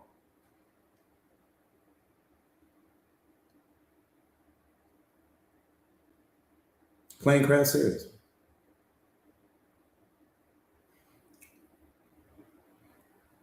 I'm telling you, Rich, I see it all day long. Do me a favor real quick. You guys share the live to your stories. That part right there. And he was serious. What he was saying about Will, he was serious. How you gonna turn this man's woman into a joke? For everybody to laugh at. So everybody can laugh at her pain as though her pain wasn't enough.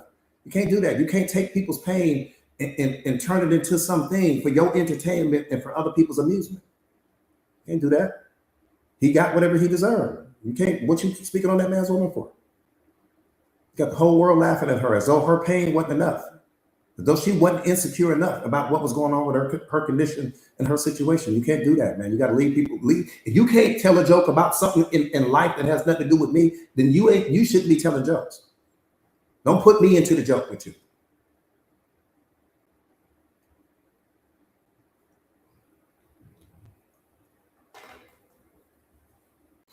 Do me a favor real quick. You guys share the live to your stories. Let's get into this. Let's get into this live.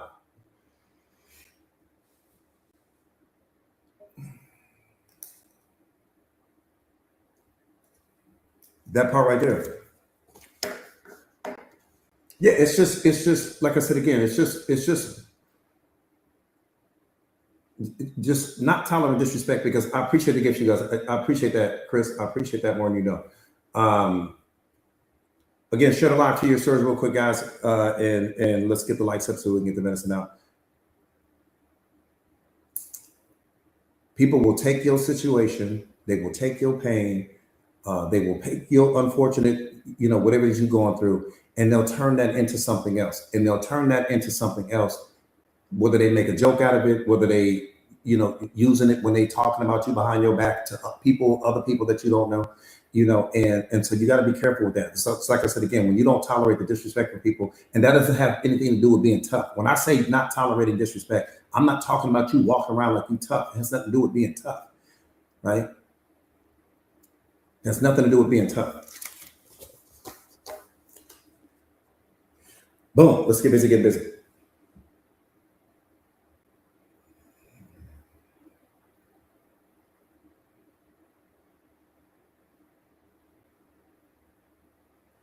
How many of you guys are trying to level up right now? Just type me in the comments. How many of you guys are trying to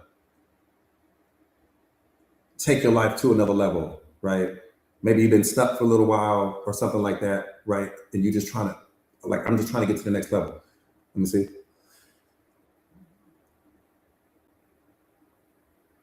Because what I'm getting ready to say next is for you, if that's the case.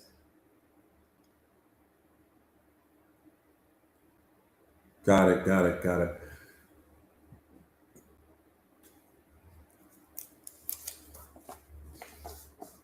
What do you think the problem is?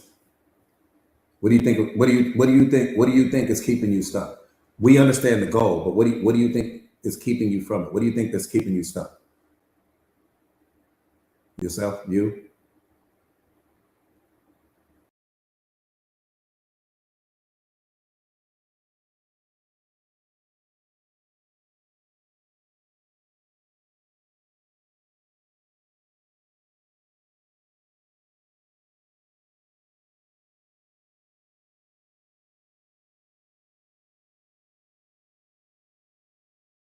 Got it. Overthinking. Got it.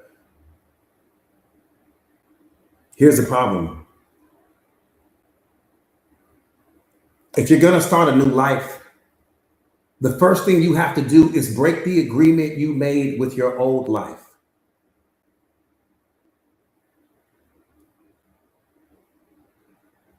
That's step one. If you're going to start a new life, the first thing you have to do is break the agreement that you've made with your old life. That's what's keeping you stuck. Some of you guys have 1 foot in the door of who you're trying to become and 1 foot in the door of who you used to be. And you oscillate between the two. Sometimes you're thinking from the version of yourself that you want to become, and sometimes you're thinking from the version of yourself that you used to be. And that's what's keeping you stuck. So it's like you're going in circles.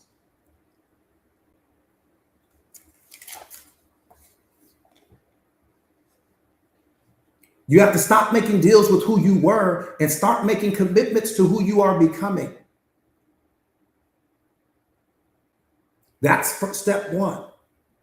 Stop making deals with who you were and start making commitments to who you are becoming.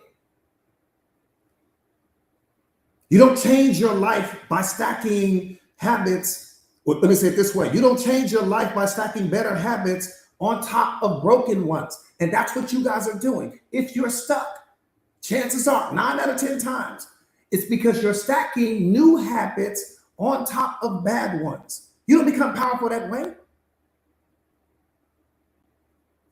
I appreciate that, beloved. Let me say that one more time. You don't change your life by stacking better habits on top of broken ones.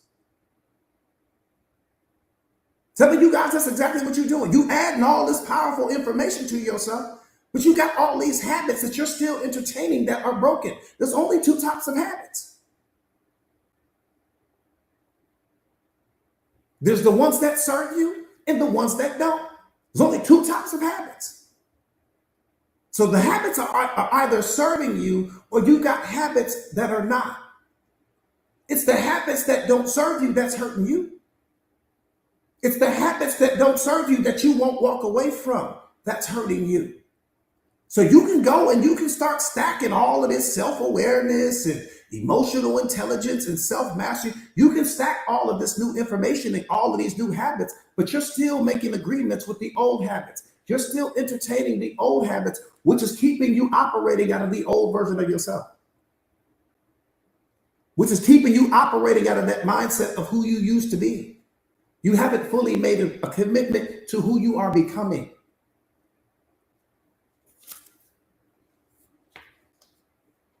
You change your life based upon you walking away from what no longer serves you. For example, your ego personality, it no longer serves you. The toxic relationships, you can no longer entertain that. Any addictions that you may have. Being there for everyone else and the same people are not there for you. Crossing oceans for people that wouldn't cross a puddle for you. Some of you guys are doing that right now. You crossing whole oceans for people, but the same people wouldn't cross a puddle for you.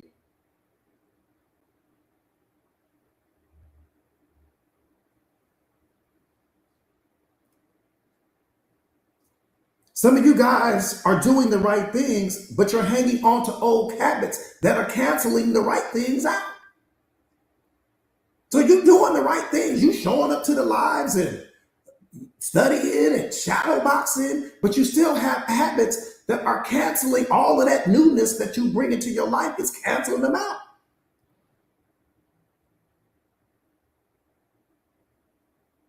You can't walk into your new life until you let go of the old one. That's the key. I had to let go of the old one. Some of you guys are trying to bring some of that stuff you used to do into who you are becoming, and God is rejecting it. That's why you stuck. To get to your next level, you've got to let go of everything that was on the last one.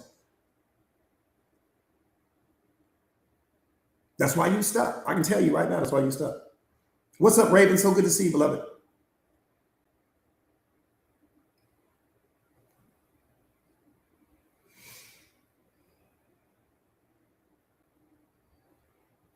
I'm going to tell you what you want to know what makes you powerful?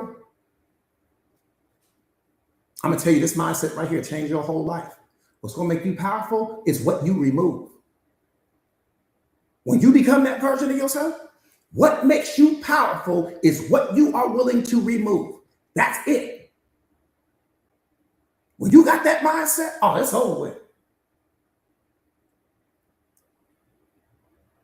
See, it's not what you remove that's important right now.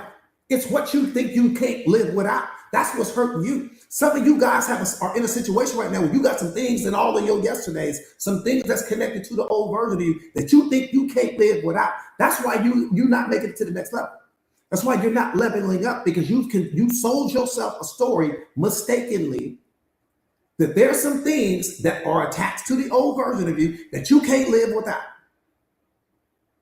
Whether that's some person, whether that's some habit, whether that's some drug addiction, whether that's porn, whether that's a gambling addiction, whether that's something that you're doing when you eating or something, it has something to do with that. There's something that you have convinced yourself that you can't live without, that you can't be happy without. And that's what's keeping you stuck.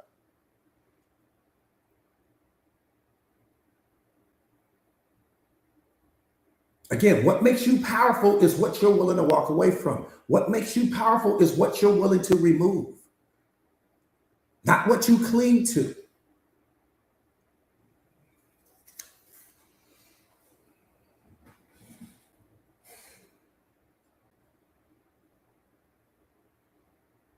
Watch this. New habits don't fail because they're hard. They fail because you never let go of the old ones.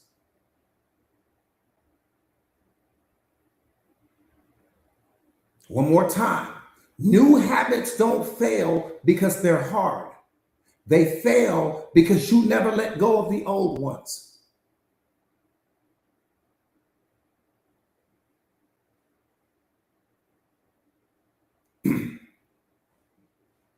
Here's what you got to understand. And I'm speaking to some of my students directly when I say this right here. Hiding is costing you your calling. Hiding is costing you your calling. Hiding is costing you your calling, beloved. You hide because you're afraid. You're afraid of what people might think when you shoot that content. You're afraid to go live. You're afraid to put yourself out there. You're afraid to speak your truth. You're afraid to live out. Hiding is costing you your calling.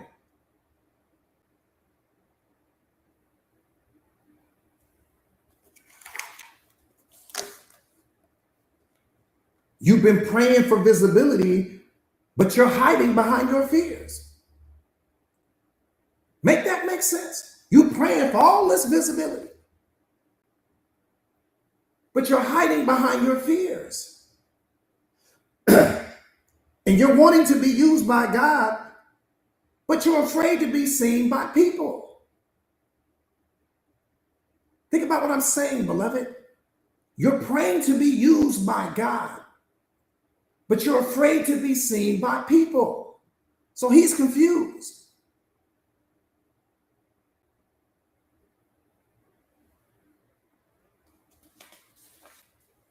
You can't become the most powerful version of yourself if you keep hiding in the dark. People need the gifts that you carry. People need the medicine that you carry. What about them? What about them?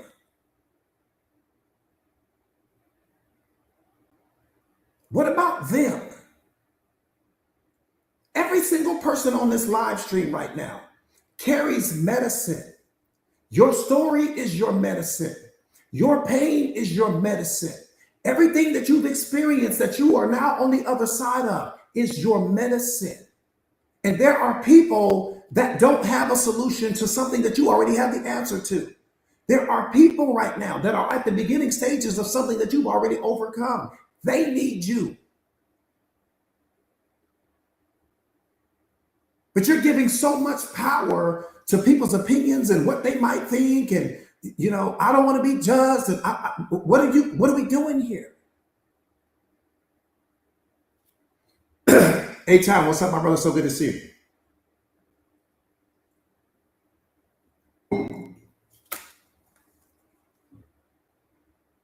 So one more time, you can't become the most powerful version of yourself if you keep hiding in the dark. Your fear of being judged has made you go mute. Think about what I'm saying, beloved. Your fear of being judged has made you go mute.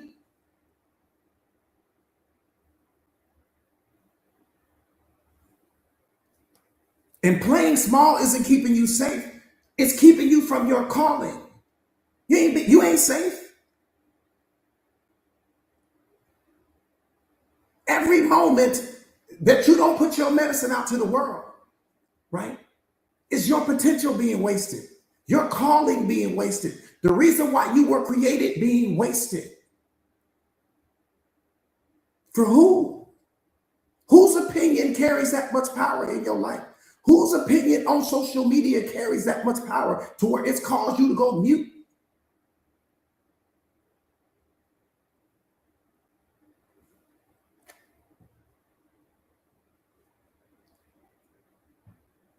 And you're spiraling in the background of your life when God is calling you to the front.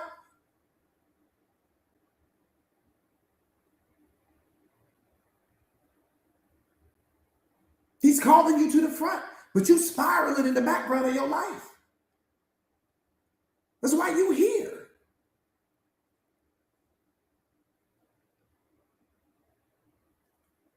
You're not confused. You're scared. Scared of being judged. Scared of being seen. You're not stuck. You're out of alignment with who you are becoming. I appreciate that, Star Scene. I appreciate that, beloved. And you're confused because you keep living as the expired version of yourself. Some of you guys are walking around thinking, operating, behaving from the expired version of yourself. That version of you can't add any more value to you. That's why you stuck. Some of you guys are walking around right now. You sit here shadow boxing with me every single day. You going to the coming to the live streams. You studying. You doing all of this stuff, but you're thinking from the perspective of the expired version of you. So where's all this powerful information? What are you doing with it? Where's it going? Why is it not being applied? Because if you embody it, that means that you would no longer be operating from that. That means that you would no longer be operating from the expired version of you.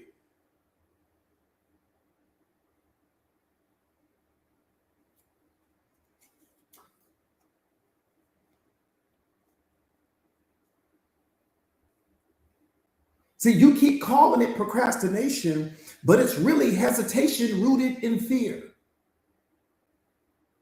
No, I just procrastinate sometime, coach. No, that's fear. It's not procrastination, that's fear. And the reason why you don't trust your next move is because you didn't follow through on the last one. That's why you don't trust the next move, because you didn't follow through on the last move and you didn't follow through on the move before that. So there's a pattern there. You like, okay, I'm gonna start, and then you don't do it. Okay, I'm gonna start now, and then you don't do it. Okay, I'm gonna do this, and then you don't do it. I appreciate that, beloved.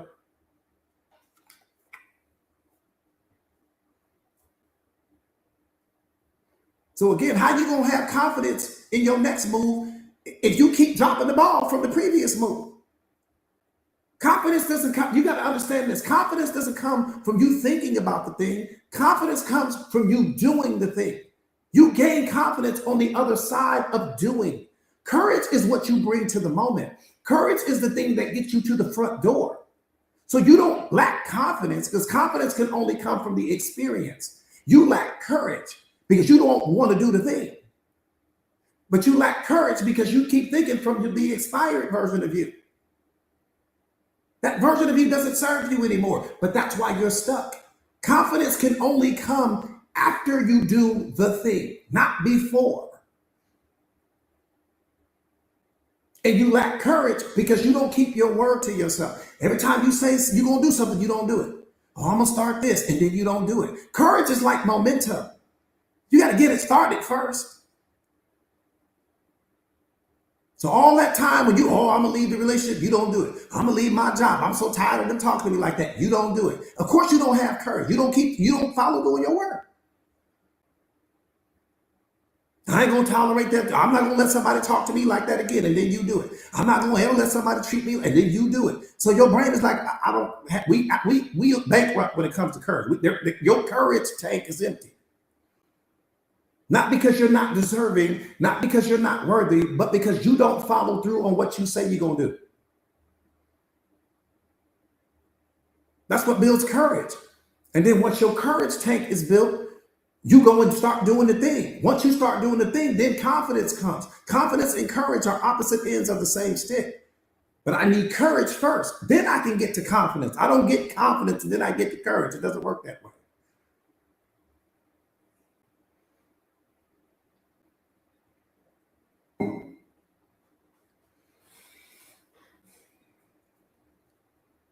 You got to keep your word to yourself, because if you can't keep your word to you, you'll never keep it to me.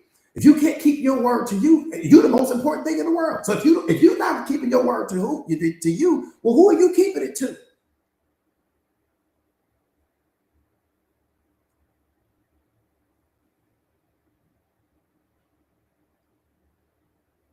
See, that's the problem right there. Boom, it just hit me right there. We didn't solve the whole riddle right now. We just solved the riddle right now. That's the problem right there. Let me tell you what the problem is. What's up, Kev? So good to see you, family. No, I'm gonna tell you what the real problem is right now. You loyal to the wrong things. That's the problem.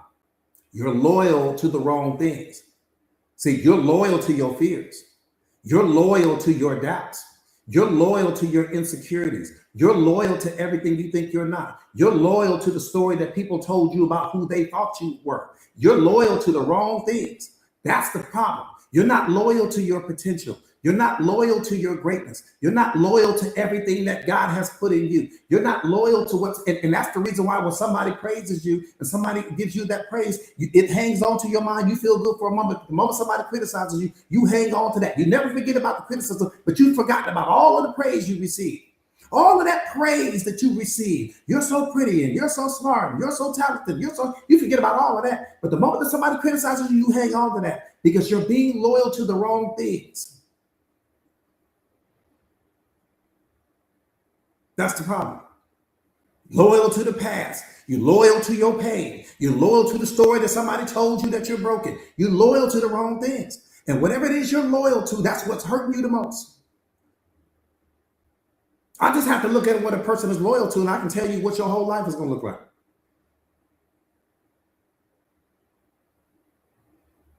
So you got to be loyal to who you are becoming, not loyal to who you used to be. Yeah, break your loyalty with that version of yourself.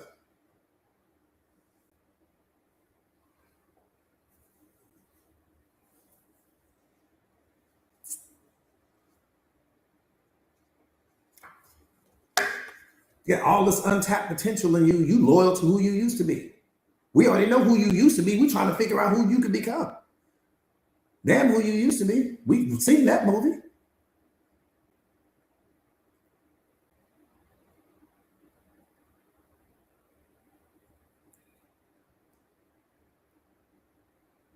That's the problem. You're just loyal to the wrong things.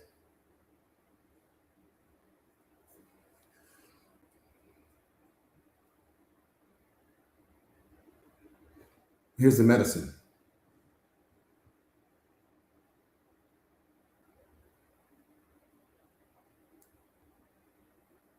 Here's the medicine. One of my favorite things. Here's the medicine. Boom. Troy Jack, I see you.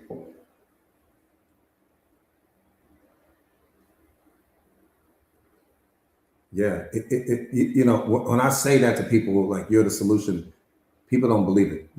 People look at that as bumper sticker talk. They hear it, but they don't really believe it. The problem is what you believe, not what you hear, what you believe, because what you believe unlocks what you experience, whatever that may be. And so it's what you believe to be true about yourself. This is why I tell people self-concept is one of the most important things in the world, because it's whatever it is you believe to be true about yourself. That's what you really going to experience. You will only experience the level of love you believe you deserve.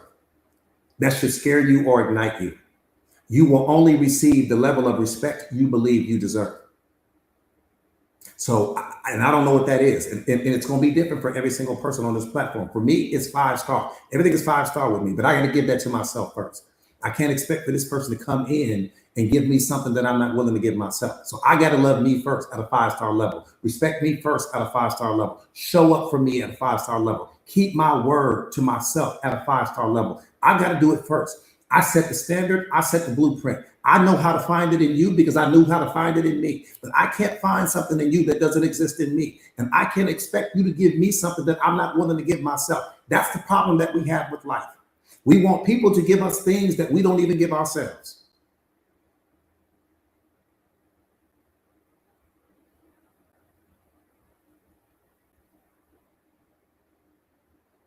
That's the whole problem right there. We literally look for people to give us things that we don't even give ourselves.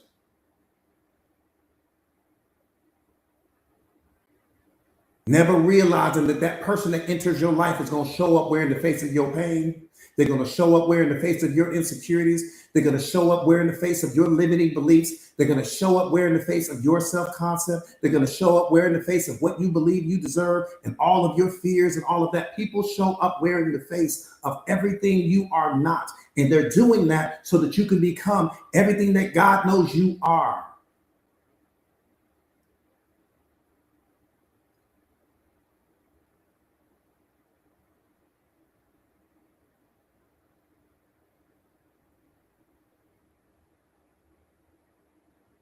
Bottom line.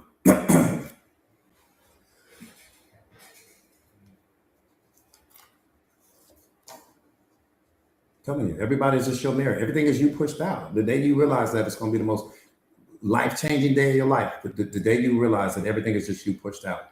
Everybody is wearing the face of some internal state of being that you carry, some insecurity that you have, some weakness that you have, something that you need to work on. And that's not a punishment. That's because God, let me tell you why God does it. So we don't ever get it confused. Because you look at, see, the mirror that you look in every single day, it doesn't carry emotion. It doesn't carry thought. It doesn't carry feeling. So it can't tell you anything. Yeah, it can reflect your image back to you, but that's as deep as it goes. So what did God do? He allowed people to be your mirror. So when people would enter your life, they can the people that enter your life don't reflect what's happening on the external. The mirror in your bathroom reflects what's happening on the external. The people that enter your life reflect what's happening on your internal. They reflect your internal world back to you. So now you got both. I've got the mirror in my bathroom that reflects my outer. I've got people entering my people entering my life that reflects my inner. So I have a full panoramic understanding of what's happening outside of me and inside of me at the same time. Once you understand that, if I'm giving myself, let me qualify it. If I give myself unconditional love, I'm talking about real unconditional love.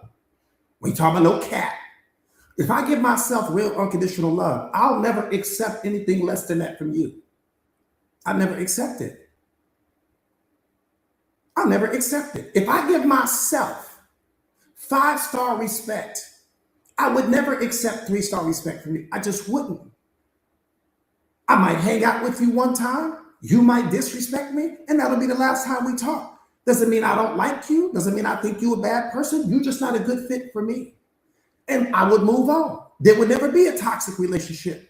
There would never be an abusive relationship. Why? Because I checked it at the door.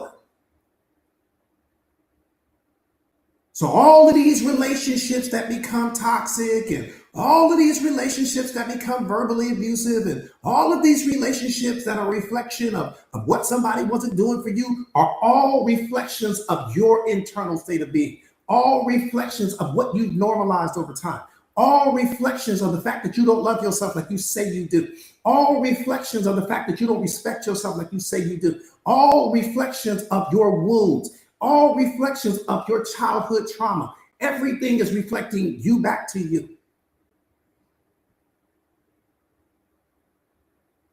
And the day you master you, you master the mirror. Now when people come in, they're going to only reflect when you're strong. They're going to reflect your confidence. They're going to reflect the love you have for yourself. They're going to reflect the respect you have for yourself. Think about Jay-Z, right? You sit down and you have lunch with Jay-Z, you're not bringing all that disrespect because his energy won't allow you to do it.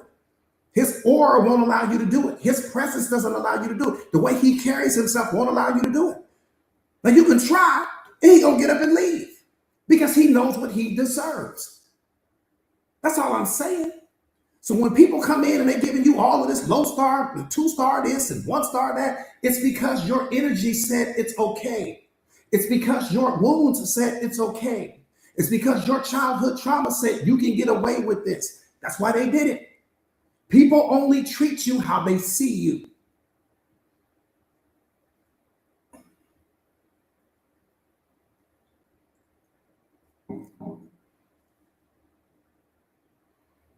I'm telling you, everybody shows up wearing the face of some internal state of being that you carry, not who you are in this moment. some version of yourself that you've suppressed, some version of yourself where you tolerated or accepted things that you shouldn't have, some version of yourself where you showed up small, some version of yourself where you shrank in the moment, some version of yourself where you weren't loving yourself. You placed this person on some pedestal in your life. Every single person is wearing some face of a version of you that you have been, not in this moment, but in a previous moment. Because let me tell you what your ego is telling you right now. Well, no, coach, that's not who I am today. It doesn't matter if that's not who you are today. What about all of the versions of yourself that you were, that you never healed, that you never worked on, that you never understood what was going on with those situations? That's what they're reflecting. Not who you are today. It doesn't matter who you are today. What matters is that all of the versions of yourself that you suppressed, all of those relationships where you would jump out of one relationship and jump right in another relationship with somebody else to mask the pain from the last relationship. What about the moments? Truth is at the door with the whole goddamn Navy SEAL team.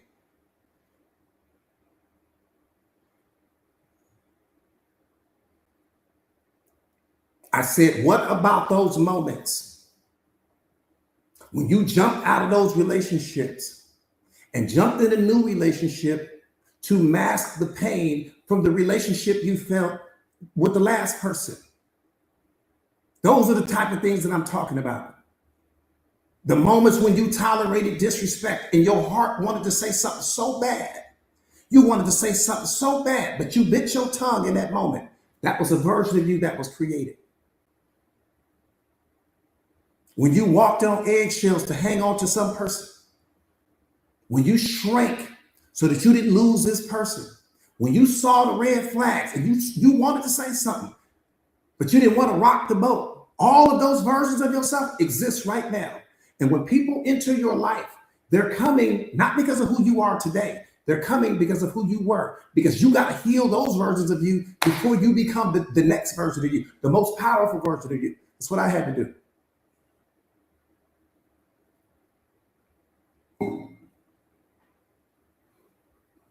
You got to join the community. Join somebody's community if you don't join mine. You don't have to join mine, but join somebody's, beloved, right away. Not, okay, coach, I'm going to work on it. I'm going to try all week energy. Take try out of your vocabulary. I'm going to work out of your vocabulary. Take one day. I'm going to try one day. It's not on the calendar. Someday is not on the calendar. You got to move with urgency. This is your life we talking about. Ain't nothing in history more important than your life. No person is more important than your life. What you got going on in the external world is not more important than your life, because your life is lived in the 6 inches between your ears. That's where your life is lived. And if you don't have happiness in you, if you don't have happiness here, you'll never find it outside of you. If you don't have peace here, you'll never find it outside of you. If you don't have joy here, you'll never find it outside of you. But that's exactly what you do. When you don't have it here, you go looking for it out in the world. That's called an attachment. When you don't have it here, you go looking out in the world. That's called expectations. When you don't have it here, you go looking for it out in the world. That's called clinging. This is how you get hurt. Because your internal world was in chaos. And so you tried to find some solution, some remedy, and you went looking for it in someone else. Never realizing and understanding that person wasn't in the position to give you something that only you could give yourself.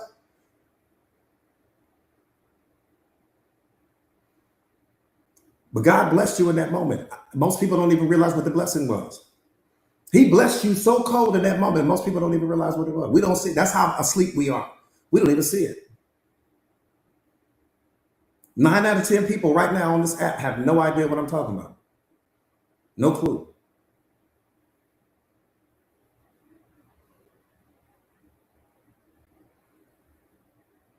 No clue what I'm talking about. 9 out of 10 people right now. Let me tell you how he blessed you. Let me tell you how he blessed you. God let you meet that person. Let me tell you why he meet that. Look, if this ain't unconditional love, I don't know what it is. I don't know what it is. If this is not unconditional love, I don't know what unconditional love is. And maybe somebody needs to sit down and school me. And what I'm getting ready to say right now isn't unconditional love. Let me tell you what he did for you. Let me tell you what he did for you. He let you meet that person, even though he knew everything in you internally wasn't where it needed to be. He let you meet that person. And so you met this person, boom, you added this person to your life. Why did he let you do that? Because it gave you something to attach meaning to. When it gave you something to attach meaning to, it unlocked the love in you again. It unlocked the happiness in you again. It unlocked the joy in you again. Why? It jump-started everything that was missing in you. What that person was a reflection of everything that you weren't willing to give yourself. He gave you something to give meaning to, so that you would know what love feels like again, so that you would know what happiness feels like again, so that you would know what joy feels like again. Because without this person, you wouldn't have had something to attach meaning to, which means if you didn't have something to attach meaning to, you can't unlock the emotion, because meaning unlocks emotion. It's the only thing that can unlock emotion is meaning. So he allowed you to have something to attach meaning to get the love back jump started in you again. And when that person walked out of your life, let me tell you what he knew. He knew that you would come back to him. That he could get you on the course and on the path of becoming everything that you were ultimately supposed to become. That's what it was all about. Pain leads you back to him. It's the most beautiful thing in the world.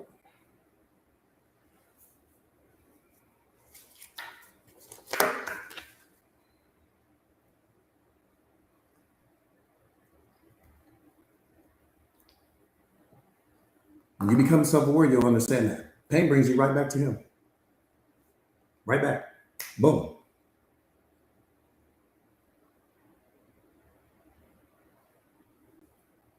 I appreciate that, beloved. I appreciate that. Yeah, pain leads you back to him.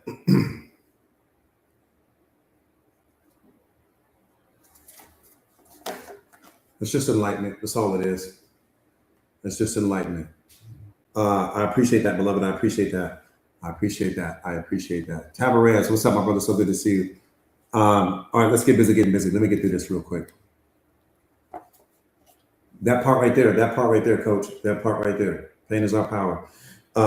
Boom. See, I talk about authenticity all the time because for me, it's one of the most important things. If you don't get there, you can't get anywhere. That's the one thing that you don't have to go buy a book. You don't have to swim across the ocean. You don't have to talk to some guru at the top of the mountain. You know, authenticity is something that you have the power to step into right now. So let's talk about that real quick.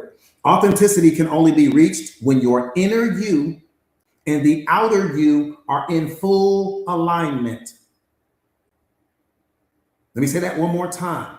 Authenticity can only be reached when the inner you and the outer you are in full alignment. When you are not afraid of being on the outside, who you are on the inside, are you badass? Coldest thing walking. When you are not afraid to be who you are on the inside, on the outside, it's game over. That's the problem. That's why most people that walk around here suffering, because who you are on the inside and who you are on the outside are two completely different things. Look at all of the confusion. You one person on the outside and then you somebody completely different on the inside. You don't see the problem with that? And if you don't see the problem with that, you got two problems right now. Two whole problems. Not seeing that as a problem is the biggest problem you have.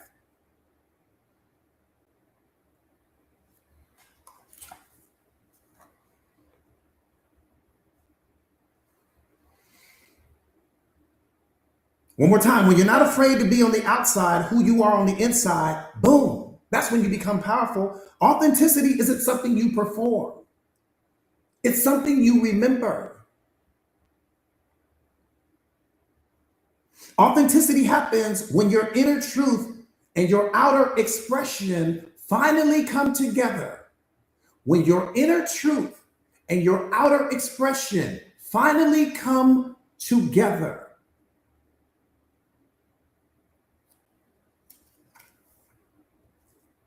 When your thoughts, emotions, and actions speak the same language. That's why there's so much suffering going on. Again, you got this person that you are for certain people, and then you got this person that you are in your inner world, and the two don't combine. The two don't match. Who you are internally and who you present yourself as externally are two completely different things. So you got all this pretending in your life. You're pretending to be happy with the relationship, pretending to be happy at the job, pretending to be happy with your friends, pretending to be happy with what's going on in your home. You got all of this pretending going on. Why? Because you won't speak your truth. You're not living out of your authenticity. So if you're not speaking your truth, that can only mean that you suppress it. And suppressed truth is depression. Suppressed truth is unhappiness. Suppressed truth is suffering. And if you don't see that as a problem, you now have two problems.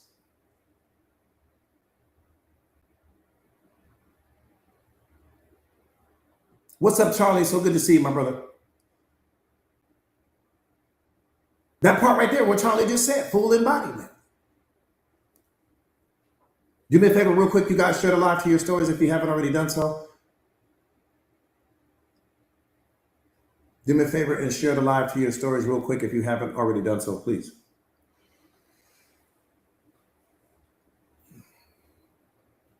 Let's get the likes up, you guys, so that we can get the medicine out. We're getting close to 500K. Let's hit our goal. Let's hit our goal. Let's hit our goal. I'm doing my job. You guys make sure you're doing yours. You guys got to do the tapping. I'm going to lay down the truth, and the combination of the two is synergistic relationship. Boom.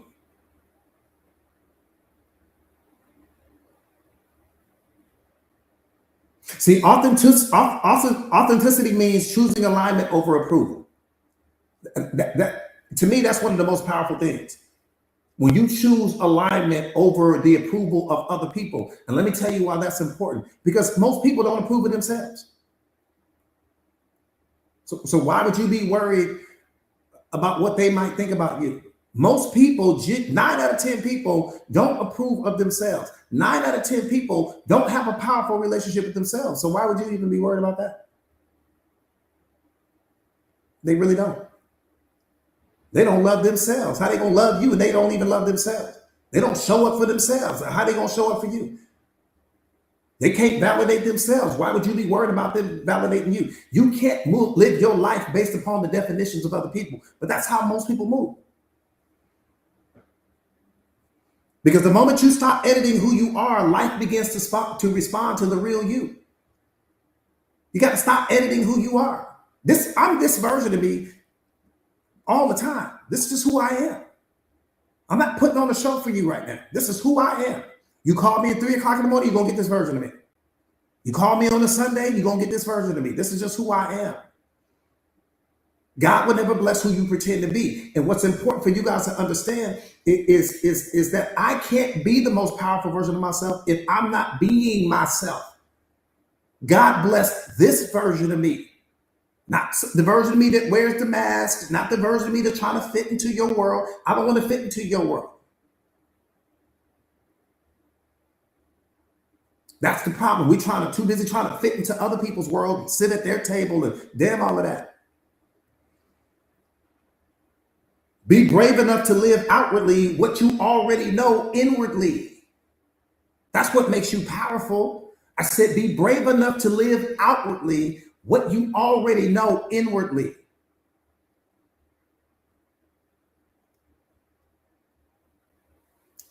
That part right there, Nas. Because authenticity is freedom. Right? When you stop performing for approval and start living in your truth.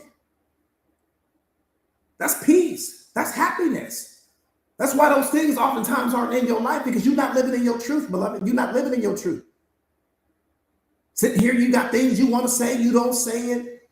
You know, people disrespecting you. You sitting, driving home, obsessing about what they said. You got all this anger and all this frustration in you.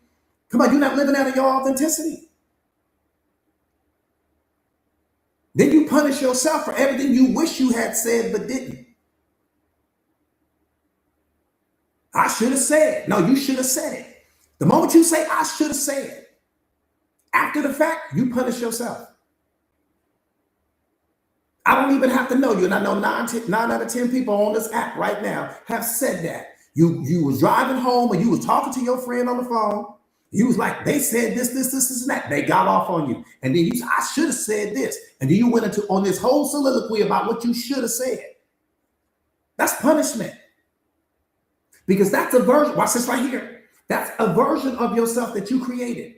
And now somebody is going to walk into your life wearing the face of what you should have said in all of those moments when you didn't say it. I'm just showing you how these relationships become toxic. I'm showing you how they become abusive. I'm showing you how they become all of these things. Every time you say, I should have said, somebody going to walk into your life wearing the face of everything you didn't say.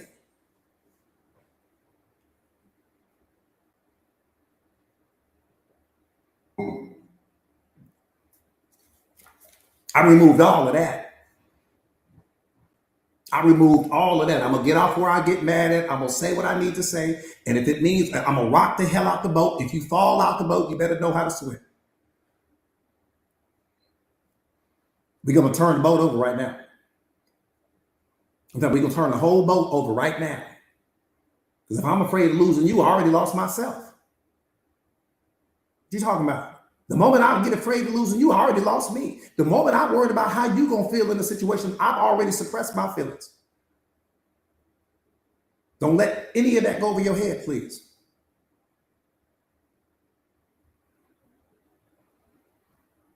I'm not going to sit and build some version of me that somebody else is going to have to walk in my life wearing the face of because I placed you on some pedestal and I didn't want to lose access to you. Hell no. Ain't that serious? I'm going to build a whole version of you. I'm going to build this whole weak version of myself in my mind that a month from now, a week from now, 24 hours from now, somebody is going to come in wearing the face of that weaker version of me because I placed you on some pedestal and I don't want to say what needs to be said, but you didn't have a problem saying it. See, that's my problem right there. Wait, stop the car. Stop the car. Hold on, wait a minute. Wait, hold on. Kev, we got to let him know, Kev. Come on, Kev. Kev, the person didn't have a problem disrespecting you. They had no problem saying what they needed to say, but you got all this problem saying what you needed to say. But the person didn't have a problem at all. They said exactly what they felt. You walked on eggshells, turned the volume down on your voice, waited till you got home and told your partner what you should have said. What are we talking about? But the person didn't have a problem doing that. But why did you have a problem doing that? And not only that, you got the worst end of the deal. Because now somebody's going to walk in wearing the face of the insecurity that you felt, the fear that you felt, the weakness that you felt.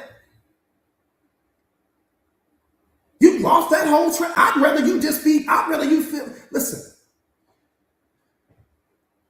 This is how we are building these versions of ourselves. You don't understand. Your brain is listening. It's recording everything. It's recording everything that happened in that moment, how you felt, what your blood pressure was, what you were thinking. All of that gets recorded and gets stored. It becomes data. And somebody's going to walk in wearing the face of that data. That's what I'm trying to get you to understand. Because they keep disrespecting me. Look at all of the moments in life when you didn't respect yourself, when you didn't show up for yourself. I'm not talking about being confrontational. I'm talking about saying what you really feel. Ain't got nothing to do with being confrontational. Speaking your truth has nothing to do with being confrontational.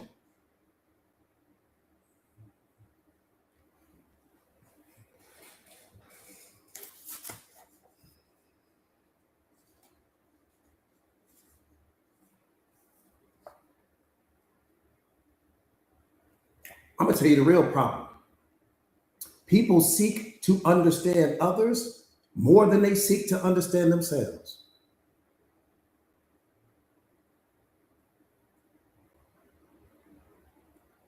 That's the whole problem right there. I said people seek to understand others more than they seek to understand themselves. That's what creates all of the problems. Right there.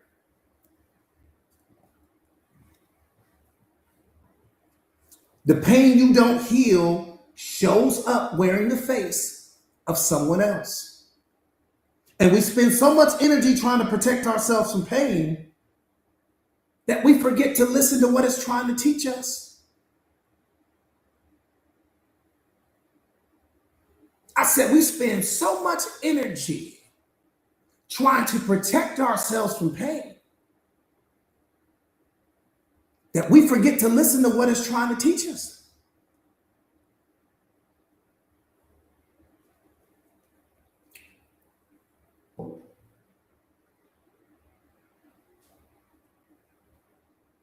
Catch this part right here with your whole spirit.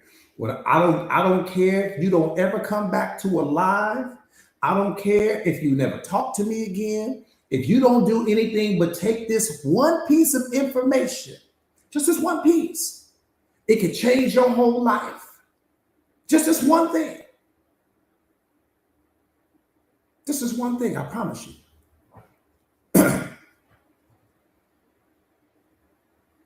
If it broke your heart but opened your eyes, God calls that a win. If it broke your heart but opened your eyes, God calls that a win. If it broke your heart but opened your eyes, God calls that a win. What's the problem then, coach? You call it a loss. And that's where all of your suffering is coming from. What he's calling a win, you call a loss. It broke your heart, but it opened your eyes. You're calling it a loss. It broke your heart, but it made you smarter. You still calling it a loss. It broke your heart, but it made you wiser. You calling it a loss. It broke your heart, but it elevated you to a level that you would have never been at had you not gone through that experience. And you call it a loss.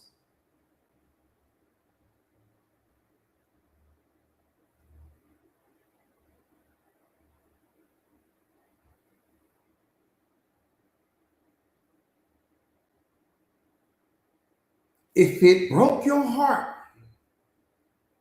but opened your eyes, God calls that a win. You needed your eyes open. That's what the pain did. It opened your eyes. It gave you wisdom. It led to growth. It led to awareness. You're not the same. Come on, but beloved, listen to what I'm saying to you. That pain made you smarter because you would never entertain what you once entertained before you experienced the pain. Now you on the other side of the pain and you can look back. What do we say? Hindsight is 2020.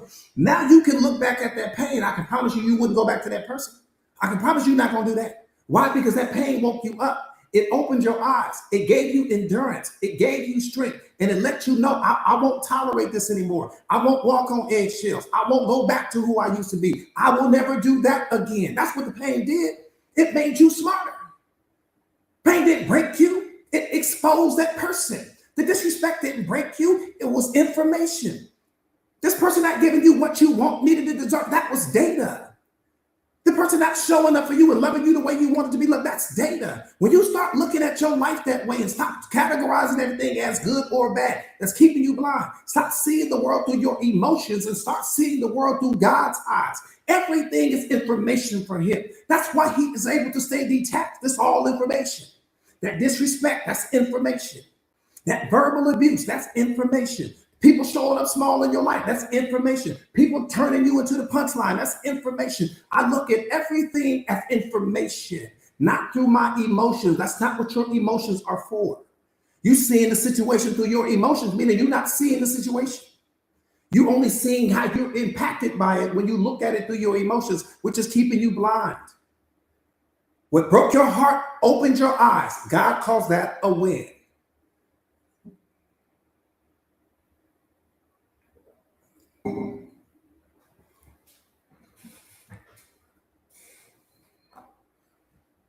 Period. Now you can put it in any bucket you want to. When you look at it through the right bucket, you'll understand.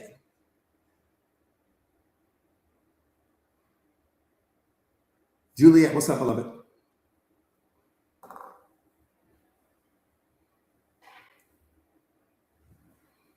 Yeah, you got all these wins in your life. You looking at them as losses. You winning like I don't know what, because and all of that made you smarter. You will never go through that again. Now you know the patterns. Now you know certain behaviors to look out for. All of these things made you smarter. We sit here, oh, I lost, and this person, I don't have access to the person. Damn, the person came in to wake you up to something that you were blind to. One more time, they were wearing the face of something, some version of yourself that needed to heal.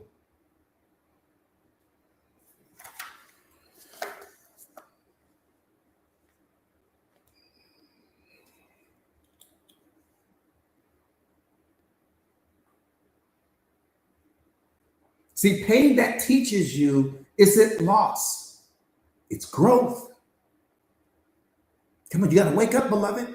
I said, pain that teaches you isn't loss, it's growth. And they may have broken your heart, but the pain was so heavy that it brought you to God. That's what it did. Again, if it broke your heart but opened your eyes, that's not a loss, it's a win. And here's what you need to understand. Pain will never leave your body until it's done teaching you what you need to know. Don't ever forget that. Pain will not leave your life until it's done teaching you what you need to know. Some of you guys still have that pain in your life because you're not learning the lesson, because you're too busy trying to get the person that caused the pain to begin with to see you differently and value you again and to respect you again and to I've changed and come and look at me and all of that. That's why the pain is still there. The pain is like you ain't learning.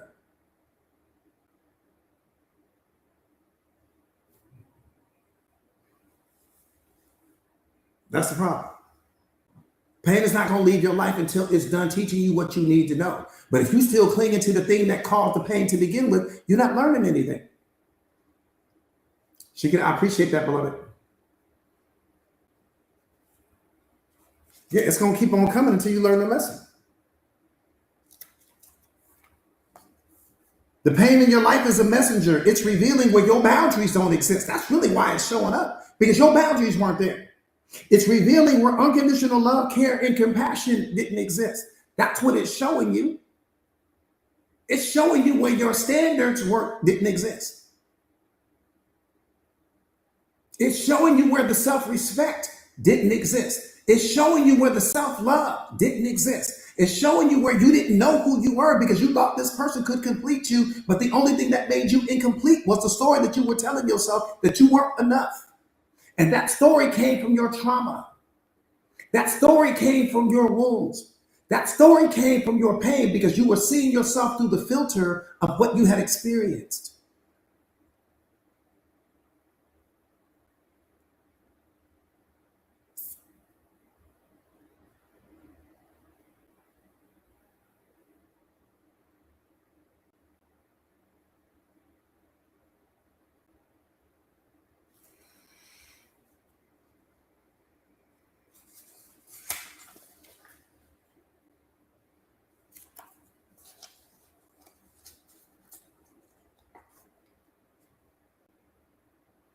The greatest version of you isn't created by motivation. It's created by your pain. Don't ever forget that. The greatest version of you isn't created by motivation. It's not created by inspiration. It's not created by your achievements. It's created by your pain. The pain in your life is there because the pain in your life is there because it refuses to let you stay where you are. That's why the pain shows up. It's not going to let you stay where you are, beloved. Pain is its own form of intelligence. It's not going to let you stay where you are. Pain shows up when you tolerate disrespect. Pain shows up when you tolerate abuse of any kind. Pain shows up when you're out of alignment with your highest and best self. Just look back over your life. Just look back over your life. Anytime pain came, it was because you were tolerating things you shouldn't have. Showing up small, walking on eggshells, not speaking your truth, not living out of your authenticity. You weren't really respecting yourself. You weren't really loving yourself. That's why pain came. It's the only reason why pain comes. Pain doesn't have any other reason to come. Thank you so much for that, beloved. Thank you, coach. Pain doesn't have any other reason to come. What does that mean? I need to become the most badass version of myself. That's what that means. Pain doesn't want to be in your life. Pain is like unlock what you really are. Pain is trying to let you know you forgot who you are. You forgot who your father is. You sit here chasing people. People need to be chasing you. You are the asset in every single situation that you encounter because we can't get another you. That's what makes you the asset. Can't get another you. You the only thing can't be replaced. We can replace the houses on this planet. We can replace every car. We can replace money. We can replace your phone. We can replace the TVs. We can replace that person you chasing. But one thing we can't replace is you.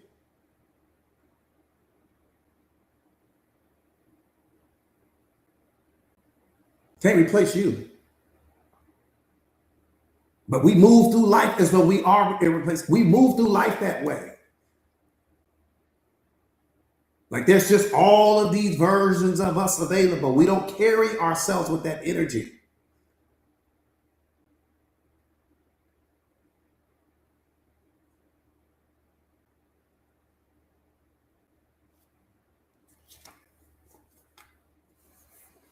Let's be real. We don't carry ourselves with that energy. We really don't. And we let people treat us and speak to us and deal with us as though we are one of many. As though we can just go to the supermarket, just get any version of you, just versions of you just everywhere. We get one version of you. I wish I would let somebody disrespect the only model that God made called me. I wish I would allow somebody to give me less and I'm the only model. I wish I would allow somebody to verbally abuse me and I'm the only model. I'm the only model on the planet. When that becomes your mindset, everything shifts. You are the only model called you on the planet. Can't get another you. We're gonna find another model like you. Wish I would. We're gonna let somebody abuse the only model we got called you.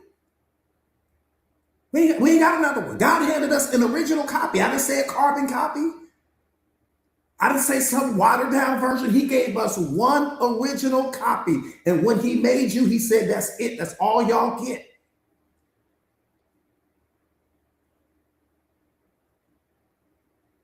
We sit here putting ourselves in these low vibrational situations and surrounding ourselves with low vibrational people and surrounding yourself with people that can't see your value because they can't see their own. How a person gonna see your value, they can't see yours. How a person gonna appreciate you, they don't appreciate themselves. How can a person love you when most people don't love themselves? You got to be careful about who you allow to have access to you. Treat yourself like the original copy that you are. We got one copy called you.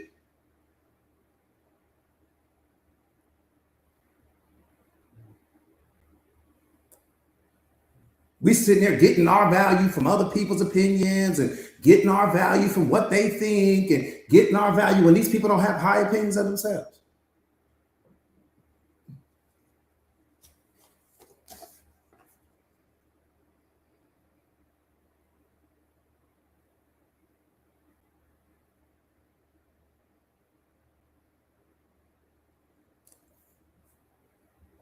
The pain in your life is not here to punish you. It's here to propel you.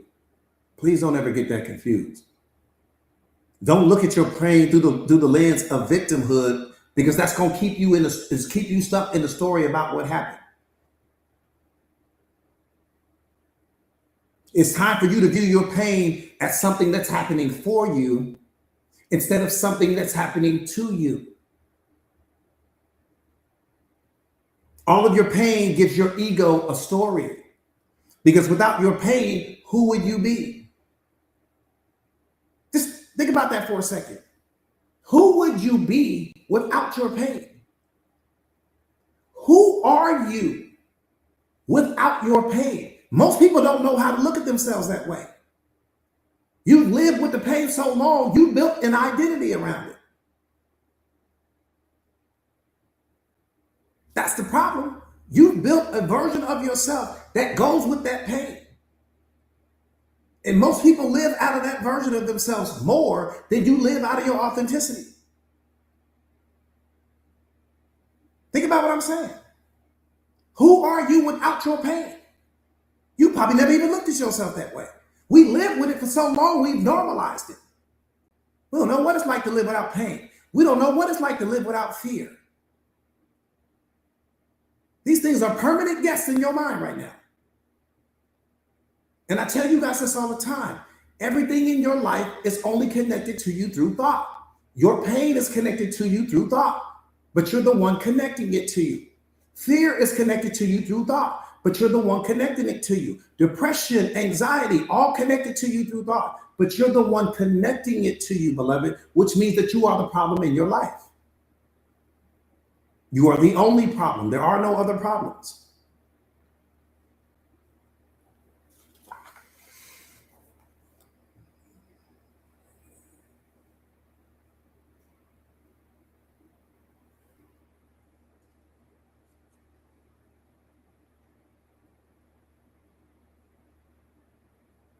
Let me tell you what healing really means. Healing means losing the identity you built around your pain. That's what it means to heal. One more time. Healing means losing the identity you built around your pain. You think from that perspective. You see the world from that perspective. You show up in relationships from that perspective. It controls what you tolerate. It controls what you normalize. Everything is coming from that identity that you built around your pain.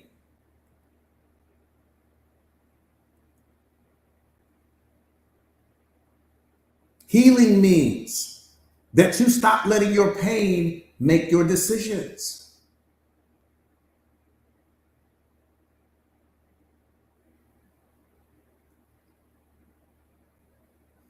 One more time. Healing means that you stop letting your pain make your decisions. You stop letting your pain choose your partners. You stop letting your pain choose the outcomes. You stop letting your pain hold the steering wheel to who you are.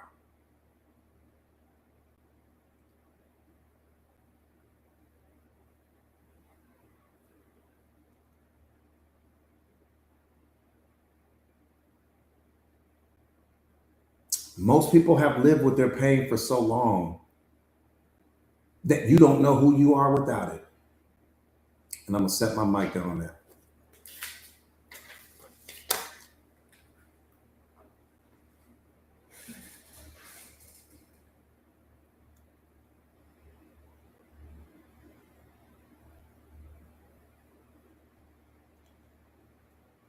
Set my mic down on that. Type me in the comments real quick if you are absolutely cat lover, absolutely beloved.